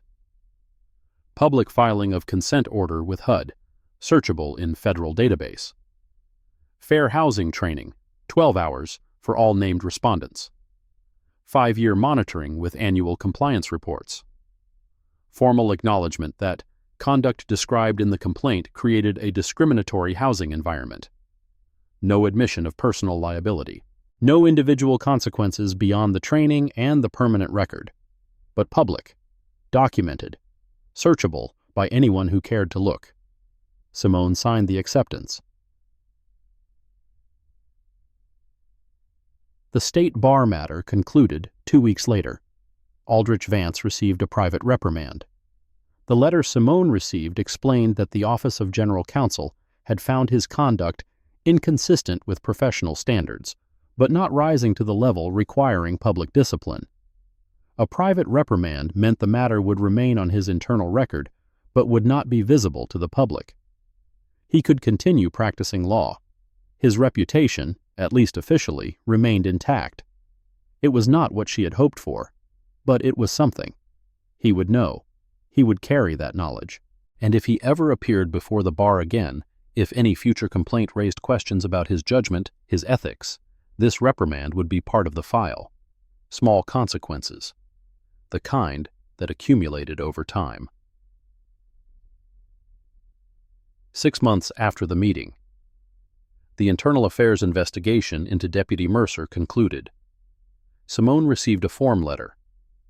Forsyth County Sheriff's Office, Internal Affairs Division, Case Number IA 2024 XXXX. Dear Ms. Whitfield, the investigation into your complaint has been completed. Finding, sustained appropriate administrative action has been taken. Due to personnel confidentiality laws, we are unable to disclose the specific nature of the discipline imposed. Deputy Mercer has returned to active duty. She read it 3 times. Sustained. They had found that his conduct violated policy, but he was back on duty. Whatever discipline had been imposed, retraining, a written reprimand, a brief suspension, it had not ended his career. He was still a deputy, still carrying a badge and a gun, still responding to calls. Maybe he would be different. Maybe the investigation, the administrative leave, the formal finding would make him think twice before muttering about who belonged where. Or maybe it would make him more careful, more subtle, better at hiding what he thought. The system had acknowledged the problem, and then the system had returned him to the street. 7 months after the meeting, Simone stood on her patio, watching the sunset paint the sky in shades of orange and pink. Unit 7 was quiet. The development was quiet. The harassment had stopped. Of course it had stopped. And in its place was something almost like normalcy. She nodded to neighbors now. Some nodded back. The man in Unit 18, the one who had greeted her at the pool, had become something like friendly, stopping to chat about the weather or the HOA's new landscaping contract. A new board had been elected. Different faces, different names. She had not attended the election meeting, had not voted, had not involved herself in the process. She owned the development, but she did not want to run it. Theo Ashford had stayed on as property manager. He sent her quarterly reports, financial statements, maintenance schedules, resident concerns. She reviewed them, approved necessary expenditures, and otherwise stayed out of the way. Life, such as it was, had returned to something like routine. But there were loose ends. The email from Pamela Wren's account had never been explained. Simone had found it in the meeting minutes, the reference to information received about her arrival before she moved in. Someone had told Pamela she was coming. Someone had provided enough detail for the board to prepare their campaign in advance. The property purchase had been confidential. The trust's identity was not public information. The management company was bound by NDA. So who had talked? She had her suspicions. A clerk at the county recorder's office, perhaps, who noticed an unusual filing. A title company employee who recognized the property address. A contractor who worked on the unit before her arrival. Or something simpler, something internal. Someone in the management company who had mentioned casually that the new tenant in Unit 7 was what? What had they said? What detail had prompted Pamela's "this type of person" comment before they had ever met? She did not know. Might never know. The redacted email remained redacted. The source remained hidden. Boy. The missing body cam footage was never recovered. 10 minutes. From 2:22 p.m. to 2:32 p.m. on Deputy Mercer's first visit. The time between his arrival at Coventry Pines and his approach to Unit 7. The sheriff's office called it a technical malfunction, a brief failure in the recording system. Nothing unusual. But what had happened in those 10 minutes? Had Mercer spoken with someone before approaching her door? Had he been briefed? Had he formed his conclusions about who belonged before he ever saw her face? She did not know. And the footage, if it had ever existed, was gone. The anonymous email was the strangest of all. It had arrived the night of the emergency meeting, from a scrambled address, no signature. "You may own the buildings, Ms. Whitfield, but you don't own everyone who lives in them. This isn't over." She had traced the email as far as she could, which was not far. A VPN, an encrypted email service, standard tools for someone who wanted to remain hidden. The message had not been followed by action. No new harassment, no threats, no mysterious figures approaching her windows. But the words lingered. This isn't over. From whom? Pamela, venting her rage through anonymous channels? Janine, unable to let go of her grievance? A resident she had never met, seething in silence? Or someone else entirely? Someone outside the development? Someone connected to the information leak, to the coordination, to the machinery that had moved against her before she arrived? She did not know. 8 months after the meeting, Simone received a call from an unfamiliar number. She let it go to voicemail. "Miss Whitfield, this is Nina Soto from the Atlanta Journal-Constitution. I'm working on a story about housing discrimination in suburban developments, and I came across the HUD consent order involving Coventry Pines. I'd love to speak with you about your experience. Please call me back at your convenience." A journalist. She listened to the message twice, considered the implications. The consent order was public. Anyone could find it. Anyone could read the acknowledgement of discriminatory conduct, the monetary penalty, the monitoring requirements. But a news story would amplify it, would put faces to the documents, would make Coventry Pines a cautionary tale. Was that what she wanted? She thought about her grandmother again, about silence and voice, about the choice she had made when she rejected the settlement. She called Nina Soto back. But the story ran 6 weeks later, front page of the Metro section, with a follow-up online that included photographs of the development, screenshots of key documents, and Simone's own words. Black homeowner was target of coordinated harassment, federal investigation fines. The article told the story clearly: the false violations, the noise complaints, the demands for documentation, the meeting minutes with this type of person, the bodycam footage, the HUD complaint, the consent order. It named names: Pamela Wren, Aldrich Vance, Janine Collier, as parties to the consent order. Their attorneys submitted no-comment responses. They did not dispute the facts. The story was shared widely. Social media picked it up. For a few days, Coventry Pines became a symbol of something larger: the quiet, documented, systematic ways that discrimination persisted in places that looked, from the outside, like models of suburban harmony. Then the news cycle moved on. Other stories, other outrages. The attention faded, but the record remained. 1 year after the meeting, Simone walked through Coventry Pines on a spring morning. The azaleas were blooming, pink and white explosions against the uniform beige of the townhomes. The pool was being prepared for summer. Children played in the common area. A woman she did not recognize nodded as she passed. A man walking his dog said good morning. Normal, almost. She had decided to stay. Not because she needed to. She could live anywhere the trust's assets could support, which was almost anywhere, but because leaving felt like surrender. Like admitting that they had won something, even after they had lost everything else. Unit 7 was home. Her home. On land her grandmother's sacrifice had purchased. She would stay until she chose to leave. On her own terms. She was on her patio, reading, when Theo Ashford appeared. "Ms. Whitfield, do you have a moment?" She set down her book, gestured to the empty chair across from her. He sat. He looked uncomfortable, which was unusual for him. "I need to tell you something. Something I probably should have told you a year ago." She waited. "When you moved in, when the board started asking questions about Unit 7, I knew who you were. I'd known since the trust completed the purchase 3 years earlier. She nodded. I assumed.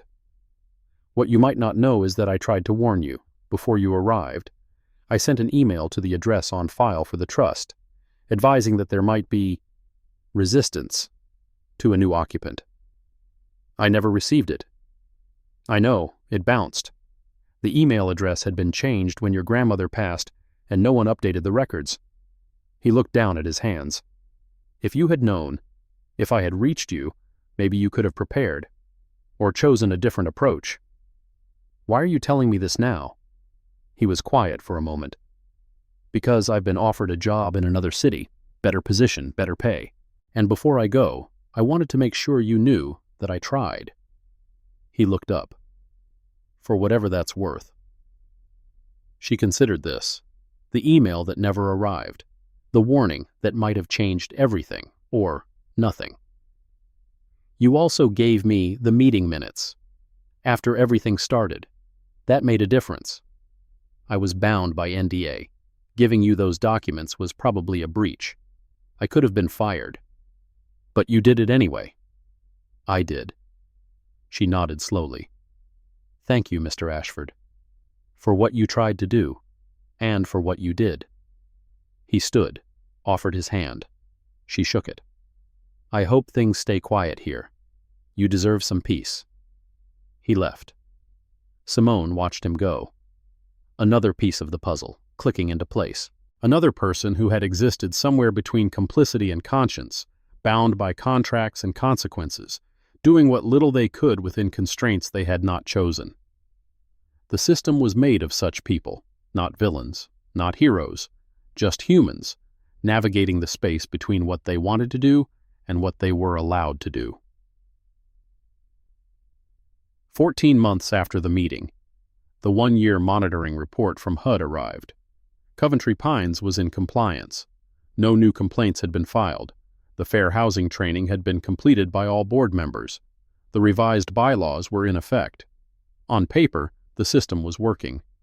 In practice, who could say? The new board was different from the old.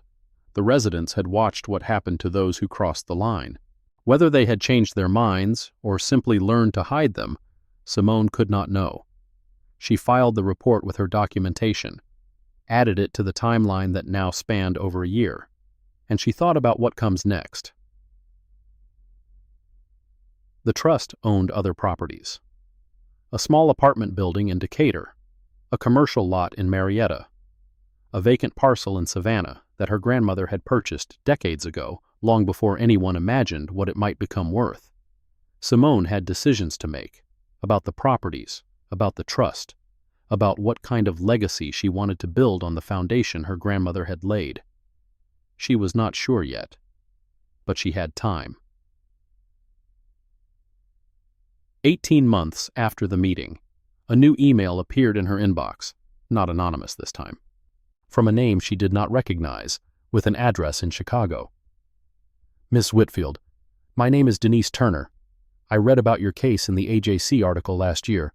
I'm facing a similar situation in my condo association here in Illinois. Coordinated complaints, demands for documentation, police called to my unit for wellness checks. I never requested. I don't know what to do. I feel like I'm losing my mind. I found your contact through the HUD public records. I hope you don't mind me reaching out. Any advice you could offer would mean more than I can say.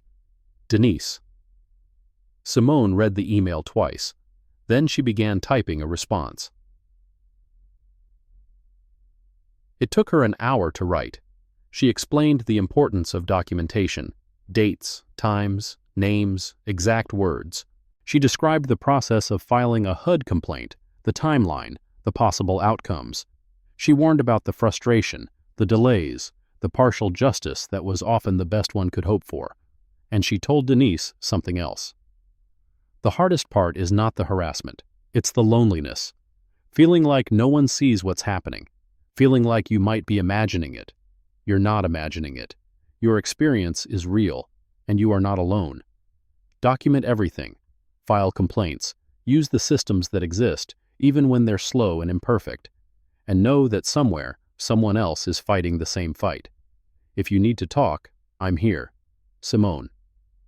She hit send. 20 months after the meeting, the HUD monitoring period had 18 months left. The consent order remained in the federal database, a permanent record of what had happened. Pamela Wren had moved out of Coventry Pines, sold her unit to a young couple with 2 children. Simone had seen the moving truck, had watched from her window as the boxes were loaded. They did not speak. They did not wave.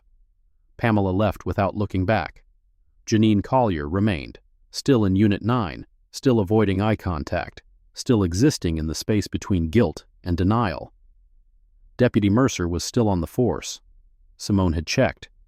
He had been transferred to a different district, routine rotation, according to the department, but he was still wearing the badge. Aldrich Vance was still practicing law. His website listed his specialties: real estate, HOA governance, property management. No mention of the private reprimand in his record. The world had not changed, not fundamentally. The systems that had failed her still functioned. The people who had targeted her still lived their lives. But something was different.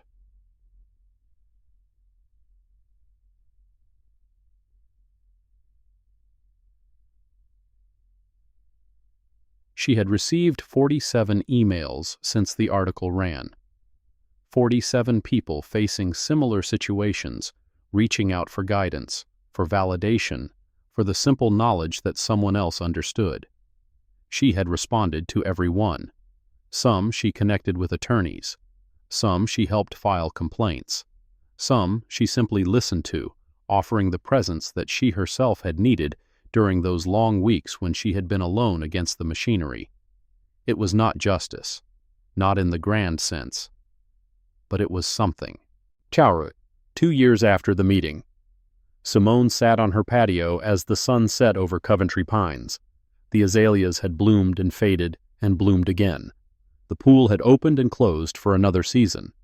Children she did not recognize played in the common area, watched by parents she had never met. The development had changed. Turnover, time, the natural churn of suburban life. Fewer and fewer residents remembered what had happened in the community room that night, when a woman they had tried to evict revealed that she owned everything they stood on. The story was fading from memory, becoming legend, becoming, eventually, nothing at all. But Simone remembered. And somewhere, in a federal database, the record remained. Her phone buzzed. A text from Denise Turner in Chicago. HUD just issued reasonable cause in my case. They're offering a consent order. I don't know whether to take it or push for a hearing. What do you think? Simone smiled. She began typing her response.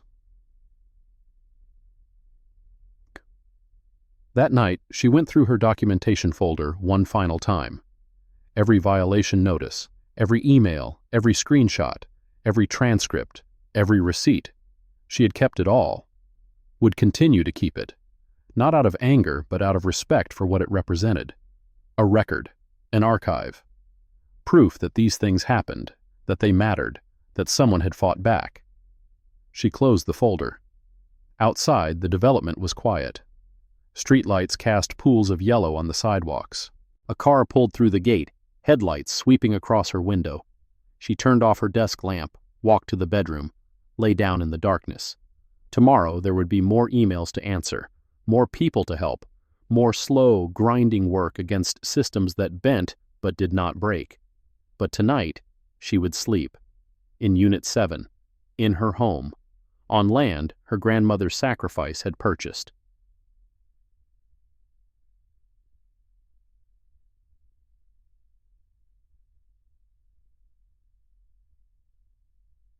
The stinger came 3 days later, an envelope in her mailbox.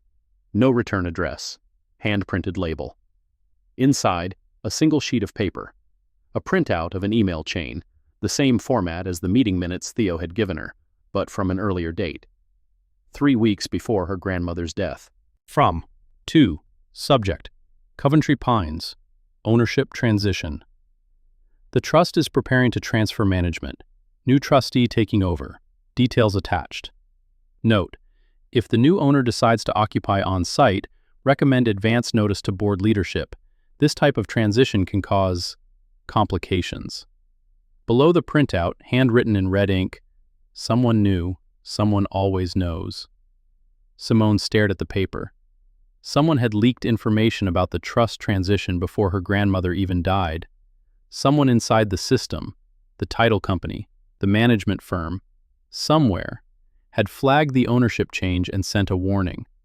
The campaign had not started when she moved in. It had started before her grandmother's death, before she became trustee, before anyone knew her name or her face. They had been preparing for her arrival for over 4 years. She set down the paper. The anonymous email made sense now. This isn't over. Not a threat from a disgraced neighbor.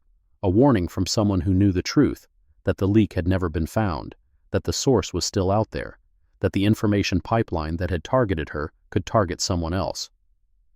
She photographed the letter, saved it to her documentation.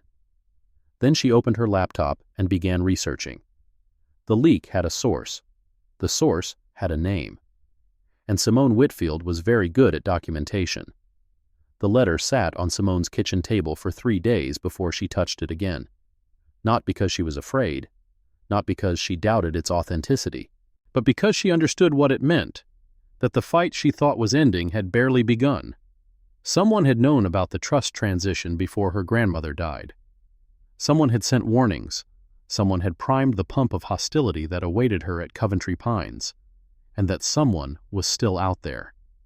On the 4th day, she picked up the letter, read it again, studied the redactions, the formatting, the timestamp that predated her grandmother's death by 3 weeks. Then she opened her laptop and began to build a new documentation folder. She labeled it Source. The first step was understanding the information flow. When her grandmother established the Whitfield Family Trust, she had worked with 3 entities: an estate attorney named Harold Beckford, a title company called Peachtree Settlement Services, and Ashford Property Management for the ongoing administration. Harold Beckford had died 2 years before her grandmother. His practice had been absorbed by a larger firm, Morrison & Keene, and the files transferred. Simone had worked with them briefly during the probate process, but the attorneys she dealt with had been junior associates who knew nothing about the original transaction. Peachtree Settlement Services was still operating. They had handled the title work when the trust purchased Coventry Pines 3 years before her grandmother's death. Standard closing, standard documentation, standard confidentiality agreements. Ashford Property Management she knew well. Theo had been her primary contact, and he had already left for Chicago. But the company itself remained, managing Coventry Pines under the same contract her grandmother had signed. 3 possible sources, 3 threads to pull. She started with the easiest one. Ashford Property Management occupied a small office suite in a strip mall off Highway 9. Simone had been there once before, during the initial transition after her grandmother's death. The receptionist recognized her. "Ms. Whitfield, do you have an appointment?" "I'd like to speak with whoever handles records retention." The receptionist's smile flickered. "That would be Mr. Grady. Let me see if he's available." She waited. 15 minutes. 20. Finally, a man emerged from the back office. Mid-50s, balding, with the careful expression of someone who spent his career avoiding liability. "Ms. Whitfield, I'm Dennis Grady, operations manager. How can I help you?" She showed him the letter. His expression did not change as he read it. Too controlled, too practiced. "Where did you get this?" "It was sent to me anonymously. I'm trying to determine who authored the original email and who leaked information about my grandmother's trust." "I'm not sure how I can help with that." "This email was sent 3 weeks before my grandmother died. The only people who knew about the trust transition at that point were her attorney, the title company, and your firm." Grady handed the letter back. "Ms. Whitfield, I understand your concern, but I can't comment on internal communications without consulting our legal department. And even then," he spread his hands, "employee confidentiality, you understand. I'm the property owner, the trust is your client." The trust is our client. You're the trustee. There's a distinction. He smiled without warmth. I'll have our attorneys reach out if there's anything we can share. She left without the answers she came for. But she had learned something. Grady had not been surprised by the letter, had not asked questions about its origin or authenticity, had simply deflected. He knew something. Knew, or suspected something. She added his name to her documentation. If you've been following this satisfying story, satisfying from the satisfying beginning, you know satisfying Simone, satisfying doesn't give up. Subscribe and turn on satisfying notifications, because satisfying the truth. Satisfying is about to satisfying come satisfying out. Peachtree Settlement Services was harder to access. Title companies dealt in paperwork, not people. Their files were archived, their employees rotated, their institutional memory fragmented across decades of transactions. But Simone had something most people did not: the original closing documents from the trust's purchase of Coventry Pines. She found them in the storage unit where her grandmother's papers had been kept. Boxes of records spanning 40 years of careful accumulation. The closing file was thick, filled with surveys, title searches, insurance policies, and signature pages. And one document she had not noticed before. A transmittal letter dated the day after closing, from Peachtree Settlement Services to an address she did not recognize. Per your request, enclosed, please find copies of the recorded deed and trust certification for the Coventry Pines transaction. Please confirm receipt. The recipient was listed as Regional Housing Advisory Council. She had never heard of it. Check it. An internet search yielded little. The Regional Housing Advisory Council appeared in a few old news articles, a nonprofit organization that had provided consulting services to HOAs and property management companies in the Atlanta metro area. It had dissolved 8 years ago, around the time the housing market collapsed. But the name on the dissolution filing was familiar. Aldrich Vance, registered agent, the attorney who had threatened her with eviction, the attorney who had participated in the campaign to remove her from her own property. He had been connected to an organization that received notice of her grandmother's trust purchase 3 years before Simone moved in. The timeline was taking shape. Chuck. She needed more information about the Regional Housing Advisory Council, what it did, who funded it, why Aldrich Vance had been involved. The Georgia Secretary of State's office had basic filings, articles of incorporation, annual reports, dissolution documents. But the substantive records, meeting minutes, financial statements, correspondence, were not public. She needed someone who had been there. The dissolution filing listed 3 directors besides Vance: a real estate developer who had died in 2019, a retired banker living in Florida, and a woman named Claudette Simmons with an address in Buckhead. Simone found a phone number. Claudette Simmons answered on the 3rd ring. Who is this? My name is Simone Whitfield. I'm researching an organization you were involved with, the Regional Housing Advisory Council. I'm hoping you might be able to answer some questions. Silence on the line. Then, that was a long time ago. I understand. I'm trying to understand what the organization did and who it worked with. Why? Simone considered how much to reveal. I own a property that may have been flagged by the council before I took possession. I'm trying to understand how that information was shared and with whom. Another silence. Longer this time. Flagged. That's an interesting word. Claudette's voice had changed, less guarded, more curious. What property? Coventry Pines, in Forsyth County. Coventry Pines. A sound that might have been a laugh. Well, that explains a few things. What do you mean? Ms. Whitfield, I left the council 12 years ago. I left because I didn't like what it was becoming. But I remember Coventry Pines. It was one of Aldrich's special projects. Special how? Come see me. This isn't a phone conversation. She gave an address. Simone wrote it down. Claudette Simmons lived in a renovated Victorian in Buckhead, the kind of house that whispered old money without shouting it. She was in her 70s, silver-haired, with sharp eyes that assessed Simone as she opened the door. "You look like her." Simone blinked. "Like who?" "Your grandmother, Eloise Whitfield. I met her once, years ago, at a community development conference." She stepped aside. "Come in." The house was filled with books and photographs. Claudette led her to a sunroom overlooking a garden and gestured to a chair. "Tea?" "No, thank you." Claudette sat across from her, studied her face. The Regional Housing Advisory Council was founded in 1995. The stated mission was to provide guidance to homeowners associations, best practices, legal compliance, dispute resolution. Aldrich handled the legal side. I handled community outreach. What was the real mission? Claudette smiled thinly. The real mission was information. HOAs are gold mines of data. Who's buying, who's selling, who's defaulting, who's inheriting. The council collected that information and shared it with developers, investors, property managers, for a fee. That sounds like it could be valuable. It was, very valuable. She paused.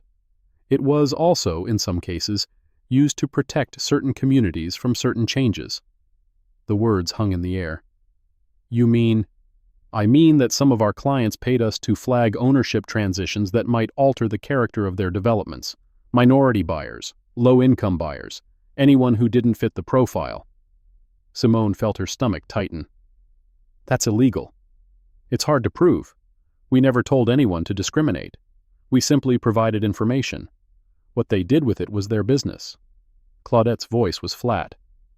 "That's what I told myself anyway, for a while." "What changed?" "Your grandmother." Claudette stood and walked to a shelf, retrieved a folder, handed it to Simone. "When the Whitfield Trust purchased Coventry Pines, it came across my desk. Routine flag, large transaction, trust ownership, potential for on-site occupancy by beneficiary. I was supposed to send it to the distribution list." She sat back down. "But I recognized the name. Eloise Whitfield. I'd met her at that conference years before. We'd talked about her vision, building wealth that would last generations, creating opportunities for her family." Claudette shook her head. "And here was my organization, preparing to flag her purchase, so that the HOA could prepare to make her granddaughter's life difficult." Simone opened the folder. Inside was a printout of the same email chain she had received, but complete. No redactions. From a.vance@regionalhac.org. To distribution list, 14 recipients. Subject: Coventry Pines. Ownership transition. The trust is preparing to transfer management. New trustee taking over. Details attached. Note: if the new owner decides to occupy on-site, recommend advance notice to board leadership. This type of transition can cause complications. Distribution list included. pren@coventrypines-hoa.org. Pamela Wren received this email 4 years before you moved in. Simone stared at the document. "You kept this." "I kept a lot of things. When I left the council, I made copies of everything I thought might matter someday."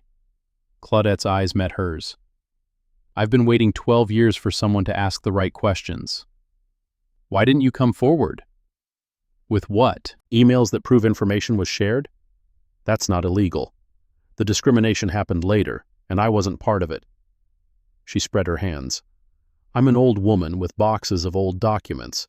I needed someone with standing, someone who had been harmed, someone who could use this." She gestured to the folder. "Someone like you." Simone spent 3 hours in Claudette's sunroom, reviewing documents. The Regional Housing Advisory Council had operated for 13 years before dissolving. In that time, it had flagged over 200 ownership transitions in communities across the Atlanta metro area. Not all of them involved minority buyers. Some were flagged for other reasons, like bankruptcy histories or rental investor profiles. But a pattern emerged. Properties purchased by trusts with African American surnames, properties inherited by family members who lived outside the area, properties where the new owner's profile did not match the existing community demographics. Each flag generated a notification to the relevant HOA. Each notification gave the board advance warning to prepare. Prepare what? The documents did not say explicitly, but the implication was clear. "Can I take these?" Claudette nodded. "Take them. Use them. I should have done something years ago. Consider this my penance." Simone gathered the folder, then paused. "Why send me the anonymous letter? Why not just contact me directly?" Claudette frowned. "I didn't send you any letter." The words landed like a blow. "Someone sent me a redacted version of this email chain. Anonymously. That's how I knew to start looking." "It wasn't me." Claudette's frown deepened. "If someone else has these documents or copies of them, then I'm not the only one who kept records." Simone thought about that. Someone else knew. Someone else had access to the same information.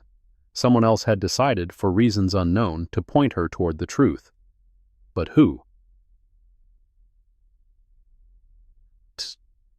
The conspiracy goes deeper than anyone imagined. Someone inside the system is helping Simone. But why? Keep watching to find out who's really pulling the strings. Toll. The drive back to Coventry Pines took 40 minutes.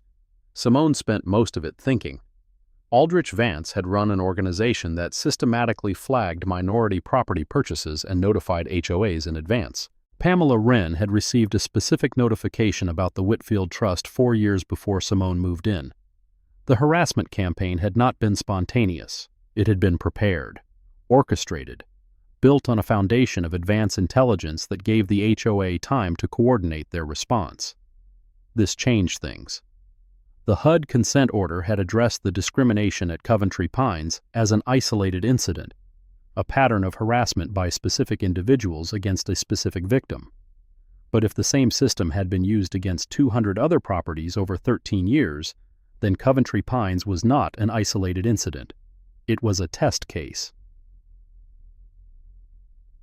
She called Nina Soto, the journalist who had written the original story. "Ms. Whitfield, I was hoping to hear from you." "Why?" "Because I've been doing some digging since the article ran, and I've found some things that don't add up. HOA complaints against minority homeowners in Forsyth County are 3 times higher than the state average. Most of them follow a similar pattern: documentation demands, noise complaints, police involvement. I may have information that explains why." Silence on the line. "What kind of information?" "Documents showing a systematic effort to flag minority property purchases and notify HOA boards in advance, going back over a decade." More silence. Then, "Can we meet?" They met at a coffee shop in Alpharetta. Nina was younger than Simone expected, early 30s, with the intense focus of someone who had found a story worth chasing. Simone laid out the documents: the Regional Housing Advisory Council, the distribution lists, the email about Coventry Pines. Nina read everything twice. "This is..." She stopped, started again. "This is systemic. This isn't one bad HOA. This is infrastructure." "That's what I thought." "The council dissolved 8 years ago. Is it still operating under a different name?" "I don't know, but Aldrich Vance is still practicing law, still advising HOAs. If the system exists, he's probably still part of it." Nina looked up. "I need to verify these documents. Talk to other sources. Check public records." She gathered the papers. "Can I keep copies?" "Yes, but I want to know what you find." "You'll be the first call." Bye. 3 weeks passed. Nina's investigation expanded. She found other homeowners who had experienced similar campaigns, documentation demands, false complaints, police involvement. Some had filed HUD complaints. Most had simply left, unable to fight the coordinated pressure. But one name kept appearing in the records: one attorney who had advised multiple HOAs that later faced discrimination complaints.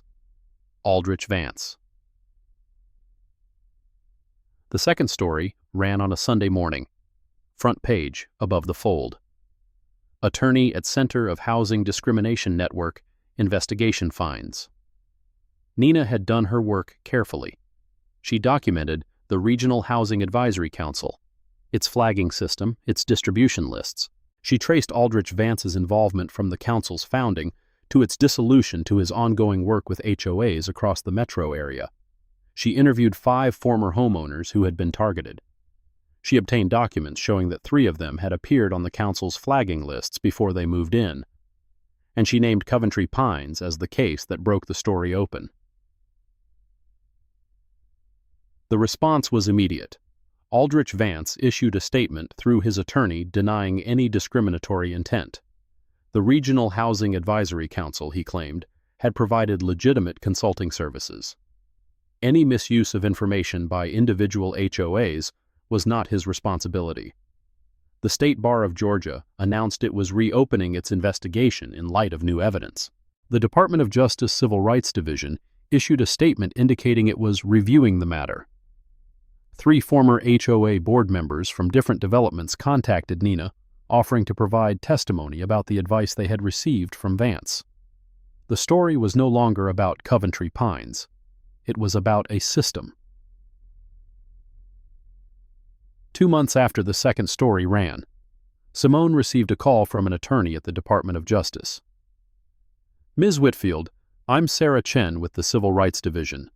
We're investigating potential fair housing violations related to the Regional Housing Advisory Council and its successor activities. Your case at Coventry Pines is central to our inquiry. What do you need from me? Your testimony, your documentation, and your patience. These investigations take time. How much time? Potentially years. We're looking at a pattern of conduct spanning more than a decade, involving multiple defendants across multiple jurisdictions. Building a case that will hold up in federal court requires thoroughness. Years. The words settled into Simone's chest like a stone. I understand. I know it's frustrating, but what you started, the documentation, the HUD complaint, the willingness to go public, that's what made this investigation possible. Without your case, we wouldn't have known where to look. Small comfort, but comfort nonetheless. I'll cooperate however I can. Thank you. We'll be in touch. Oh. She hung up the phone and walked to her window. Coventry Pines looked the same as it had 3 years ago when she first drove through the gate. The same beige townhomes, the same manicured lawns, the same pool glittering in the distance. But everything was different. The HOA board had turned over twice since her arrival. The residents who remembered the emergency meeting were fewer each year. The story that had once consumed the community had faded into background noise, replaced by the ordinary concerns of suburban life, landscaping contracts, pool hours, parking disputes. She was still here, still in Unit 7, still documenting, still fighting, still waiting for justice that came in pieces too small to see. The anonymous letter sender remained unknown. Simone had investigated every possibility. Claudette Simmons denied sending it. Theo Ashford, reached by email in Chicago, had no knowledge of the council documents.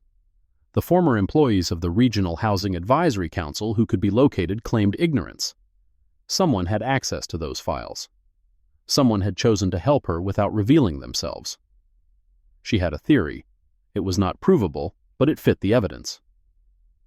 Dennis Grady, the operations manager at Ashford Property Management, who had deflected her questions with practiced ease, who had not been surprised by the letter, who had known something. If Grady had been involved with the council, even peripherally, he might have kept copies of documents that passed through his hands. And if he had grown uncomfortable with what those documents represented, he might have found a way to expose the truth without exposing himself. Anonymous disclosure. Plausible deniability. The tools of someone caught between conscience and self-preservation. She could not prove it, might never prove it, but she added the theory to her documentation anyway. Some mysteries don't get solved. Some helpers never reveal themselves. But the fight continues. Stay subscribed, because Simone Whitfield isn't finished yet. 3 years after the emergency meeting, the DOJ investigation had expanded into a full civil rights case, United States vs. Regional Housing Advisory Council, et al. Even though the council no longer existed, its principals could still be held accountable. Aldrich Vance was named as a defendant. So were 2 former HOA board presidents from other developments, charged with conspiracy to violate fair housing laws. The trial would not happen for another 18 months. Pre-trial motions, discovery, depositions, the machinery of federal litigation ground forward at its own pace, but progress was being made. Simone testified in a deposition that lasted 6 hours. She walked through her documentation, every violation notice, every email, every bodycam transcript. She explained how she had pieced together the connection between the council and Coventry Pines. The defendant's attorneys tried to shake her, suggested her documentation was fabricated, implied her memory was unreliable, questioned her motives, her credibility, her right to pursue justice. She answered every question calmly, thoroughly, with receipts. At the end of the deposition, the DOJ attorney leaned over. "That was one of the best witness performances I've seen in 20 years. It wasn't a performance. It was the truth. I know. That's what made it good." 4 years after the emergency meeting, the case settled before trial. Aldrich Vance agreed to a consent decree permanently barring him from advising HOAs or property management companies. He surrendered his law license rather than face disbarment proceedings. He paid a civil penalty of $175,000. The other defendants received similar sanctions. One agreed to cooperate with ongoing investigations in exchange for reduced penalties.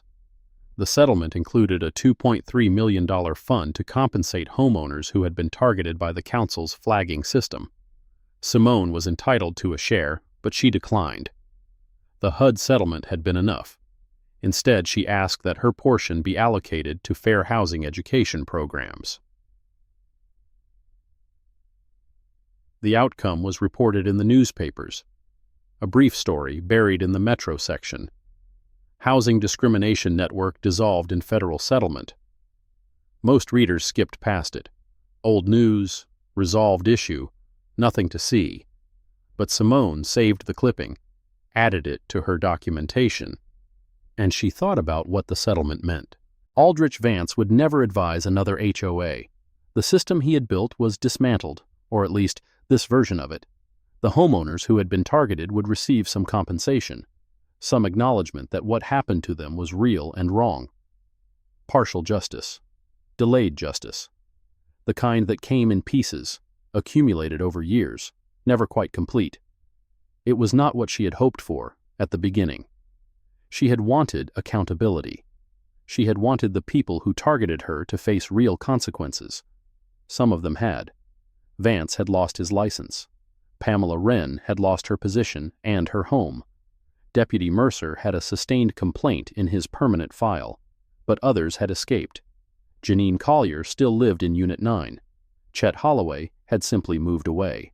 The unnamed conspirators, the people on the distribution list who had received the flag and done nothing, remained unknown and unpunished. The system had bent. It had not broken. 5 years after the emergency meeting, Simone made a decision. She had been living in Unit 7 for 5 years. She had fought the fight, documented the documentation, seen the case through to its partial conclusion. It was time to do something else. She contacted a non-profit organization, the Fair Housing Legal Center, and offered to donate Coventry Pines to their portfolio. The development would become a test case for a new model, community ownership with explicit fair housing commitments built into the governing documents. The negotiation took 6 months. Lawyers, accountants, board meetings, the machinery of institutional transfer. But in the end, the deal was done. The Whitfield Family Trust divested Coventry Pines. The proceeds went into a new fund, the Eloise Whitfield Fair Housing Foundation, dedicated to supporting homeowners facing discrimination. Simone moved out of Unit 7. Her last night in Coventry Pines, she walked through the development one final time. The pool was closed for the season. The common area was empty. The streetlights cast the same yellow pools on the same sidewalks she had walked 1,000 times. She passed Unit 9. Janine's windows were dark. She passed Unit 3, where Pamela had once lived. New residents now. A young family with a toddler she sometimes saw in the yard. She passed the community room where the emergency meeting had been held, the room where she had revealed who she was, where the folder of documents had changed everything. 5 years. Thousands of pages of documentation. Dozens of emails answered. A federal case. A settlement. A foundation. And now, an ending. She stopped at the gate. The same gate she had driven through 5 years ago, when the guard had studied her ID too long and made her wait. The guard booth was dark. Automated access now. No more human gatekeepers. Progress, perhaps, or just efficiency. She walked through the pedestrian gate, stood on the other side, looked back at Coventry Pines one last time. Then she turned and walked to her car. 6 months later, Simone received an email from a woman in Texas, another HOA campaign, another coordinated harassment, another homeowner who did not know where to turn. She read the email carefully, recognized the pattern, the documentation demands, the false complaints, the police involvement, same playbook, different state, different faces, but the system persisted. She began typing her response.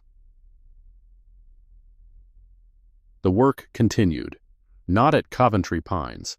That chapter was closed. But the foundation she had created received requests every week. Homeowners facing discrimination, tenants fighting illegal evictions, families trying to hold on to the wealth their parents and grandparents had built. She could not help all of them, but she could help some. She hired staff, trained volunteers, built relationships with fair housing organizations across the country. The Eloise Whitfield Fair Housing Foundation became known, not famous. Housing discrimination rarely made headlines, but known to the people who needed it.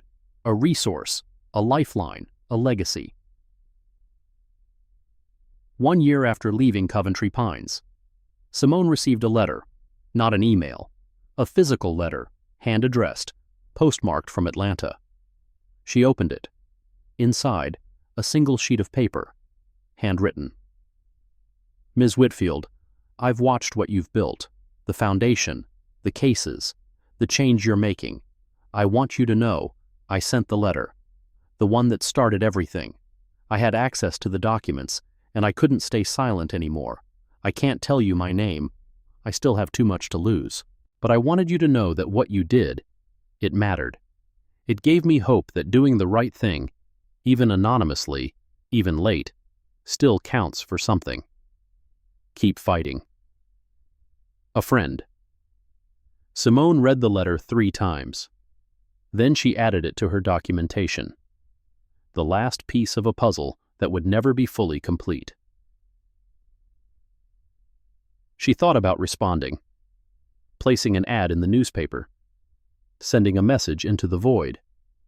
But she decided against it. Some helpers remained hidden. Some debts could not be repaid directly. Some gratitude had to be expressed through action rather than words. She would keep fighting. That was the response. The work continued. Every case was different. Every case was the same. The details changed. Different states, different statutes, different faces on the defendants. But the pattern persisted. The assumption that certain people did not belong. The coordinated efforts to push them out. The systems that protected the powerful and exhausted the vulnerable. She could not change all of it. No one could. But she could change some of it. One case at a time. One homeowner at a time. One piece of documentation at a time. That was enough. 2 years after leaving Coventry Pines, Simone stood at a podium in Washington, D.C. The Fair Housing Legal Center was hosting its annual conference. She had been asked to give the keynote address. The room was full. Attorneys, advocates, government officials, community organizers, people who spent their careers fighting the same fights she had stumbled into. She looked out at the audience, took a breath. 5 years ago, I moved into a gated community in Georgia. I didn't tell anyone who I was. I wanted to see how I would be treated. Just me. No title. No authority. Just a black woman moving into a place where people assumed I didn't belong. The room was silent. What happened next is a matter of public record. The false complaints, the police visits, the meeting where they tried to vote me out of my own property, the federal case that followed. She paused. But what I want to talk about today isn't the harassment. It's not even the victory. If you can call a consent decree and a settlement a victory. What I want to talk about is documentation. She clicked to the first slide, a photograph of her kitchen table covered in folders. This is what justice looks like. Not courtrooms, not dramatic confrontations, just paper, dates and times and names and exact words, recorded and saved and organized until they form a pattern too clear to ignore. She clicked to the next slide. The HUD consent order. The system is designed to exhaust you, to make you give up, to bury you in delays and denials until you accept whatever scraps they offer just to make it end. Next slide. The DOJ settlement. Documentation is how you fight back. Every incident recorded, every email saved, every interaction noted. The system relies on forgetting. Documentation is how you remember. She looked out at the audience. I'm not special. I'm not a lawyer.